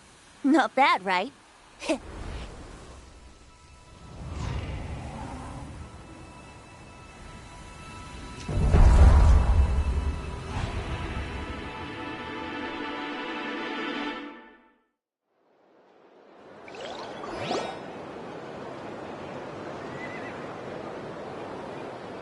Albedo, how did everything go? Very smoothly, I'd say. We achieved our goal. Really? So Mini Durin looks like a human now? Correct. However, his newly formed body is still stabilizing. We should give him some time. I graciously accept the compliment. It really is rather remarkable what we've accomplished. So, how do you feel right now? Quite good. I did what I set out to do, and achieved a personal goal. I think even she would have made a rare facial expression, had she seen it. She? My master and mother, Gold Rheindotter, a long time ago. She sent me to Mondstadt with the instruction to complete a task of monumental importance. To find the truth of the world. I had a theory about what she meant, and in time, I was able to corroborate it. Sure enough, finding the truth of the world basically stood for getting a life. That might be easy for most people, but for someone like me, it meant doing a lot of learning about a lot of things. I had to find out about myself and the world around me. Get to know me and get to know other people. Life is the space that exists between me and the world. To become truly human, I had to inhabit that space. So, for an artificial human, finding a life is, in some sense, equivalent to finding the truth of the world. So that's what she meant, huh? Well, no wonder those monsters wanted to infiltrate the city and replace you. They wanted your life for themselves! Being alive is just existing, but having a life is what makes you truly human. I think that's the message she wanted to get across to me. Still, I found this whole series of events has given me new inspiration. Becoming human is only the beginning. What follows is the choices a human has to make in life, as well as the kinds of family bonds they will form. Most people would probably see the events of the last few days as something out of a nightmare. But for me, it's just part of my family life. I fear that the carefree existence my brother has enjoyed thus far will now come to an end. Just like me, he will have to step into the world and face the same constraints as everyone else. You've got an unusual family, that's for sure. Well, I suppose we get it from our mother. She's highly unusual. There are all kinds of families in the world. Some base their life around the family store, others around the farm. In my family, I suppose we tend to the flower beds. And now, I'm a gardener too. Master never showed her face. But if the Hexen Circle knows what I've done, that means she knows as well, and gave her approval. Since devouring Nibirius, it would seem she has finally found a modicum of peace. And if so, then I am truly happy for her. She didn't always have a penchant for madness, you know. Devouring Nibirius? What's Nibirius? It's the name of the ruler of life. What? Aunt Alice told me about it not too long ago. But it came as no surprise. I knew Master would do it sooner or later. As for the ruler of life, all I truly know is this. Nibirius is not gone. Instead, because of Master's actions, she and Nibirius are now one. In any case, thank you so much for your help during this ordeal, and for choosing to stand by my side through it all. Of course, that's what friends are for. Hearing you say that means more than I can say. I'll make sure to pass along the sentiments when I report back to Master Jean. Oh, so you're heading back to headquarters? Well, good luck with the report! Thank you. I'll get going.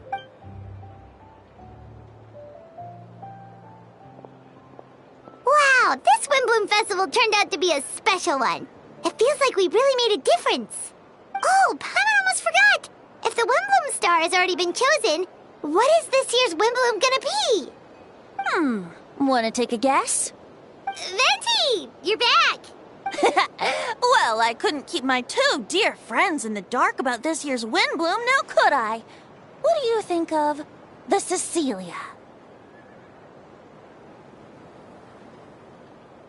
The true feelings of the prodigal son.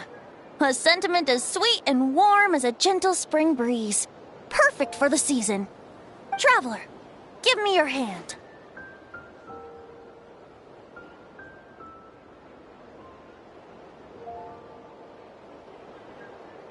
The mages are very pleased that you and Albedo managed to pass their trial. Albedo received the materials he sought, so you deserve something in return as well. The Hexenzirkel wants you to have this. It contains something entirely one of a kind, a secret of sorts. When the time is right, it will reveal itself to you. So no need to open it right away. Wow! A gift and a mystery all in one! The mages sure love their secrets, huh? According to the sender, you are probably the only person who could make use of something like this. So I suppose it belongs with you.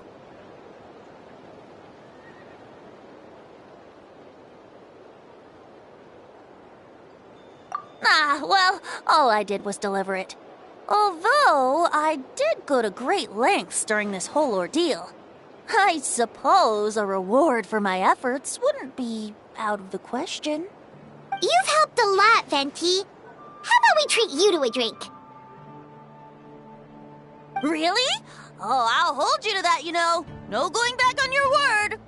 Of course, Dad! Let's go to the tavern right now! Music to my ears. Oh, I'm so happy I could fly. It's like this festival was made for me or something. When no love remains for the songs to tell, the world becomes naught but an empty shell.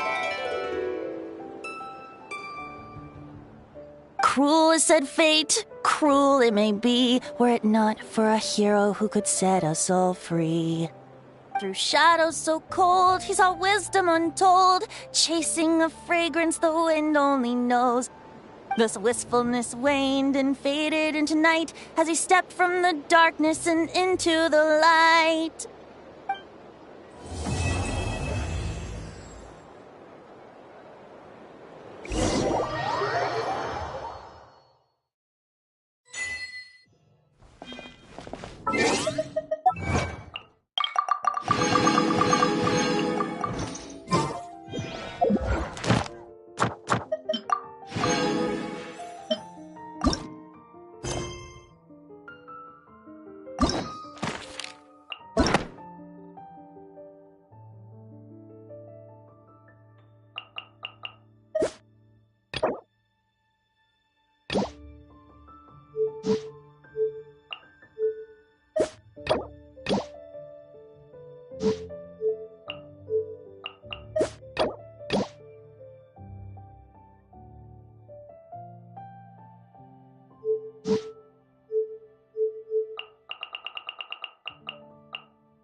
You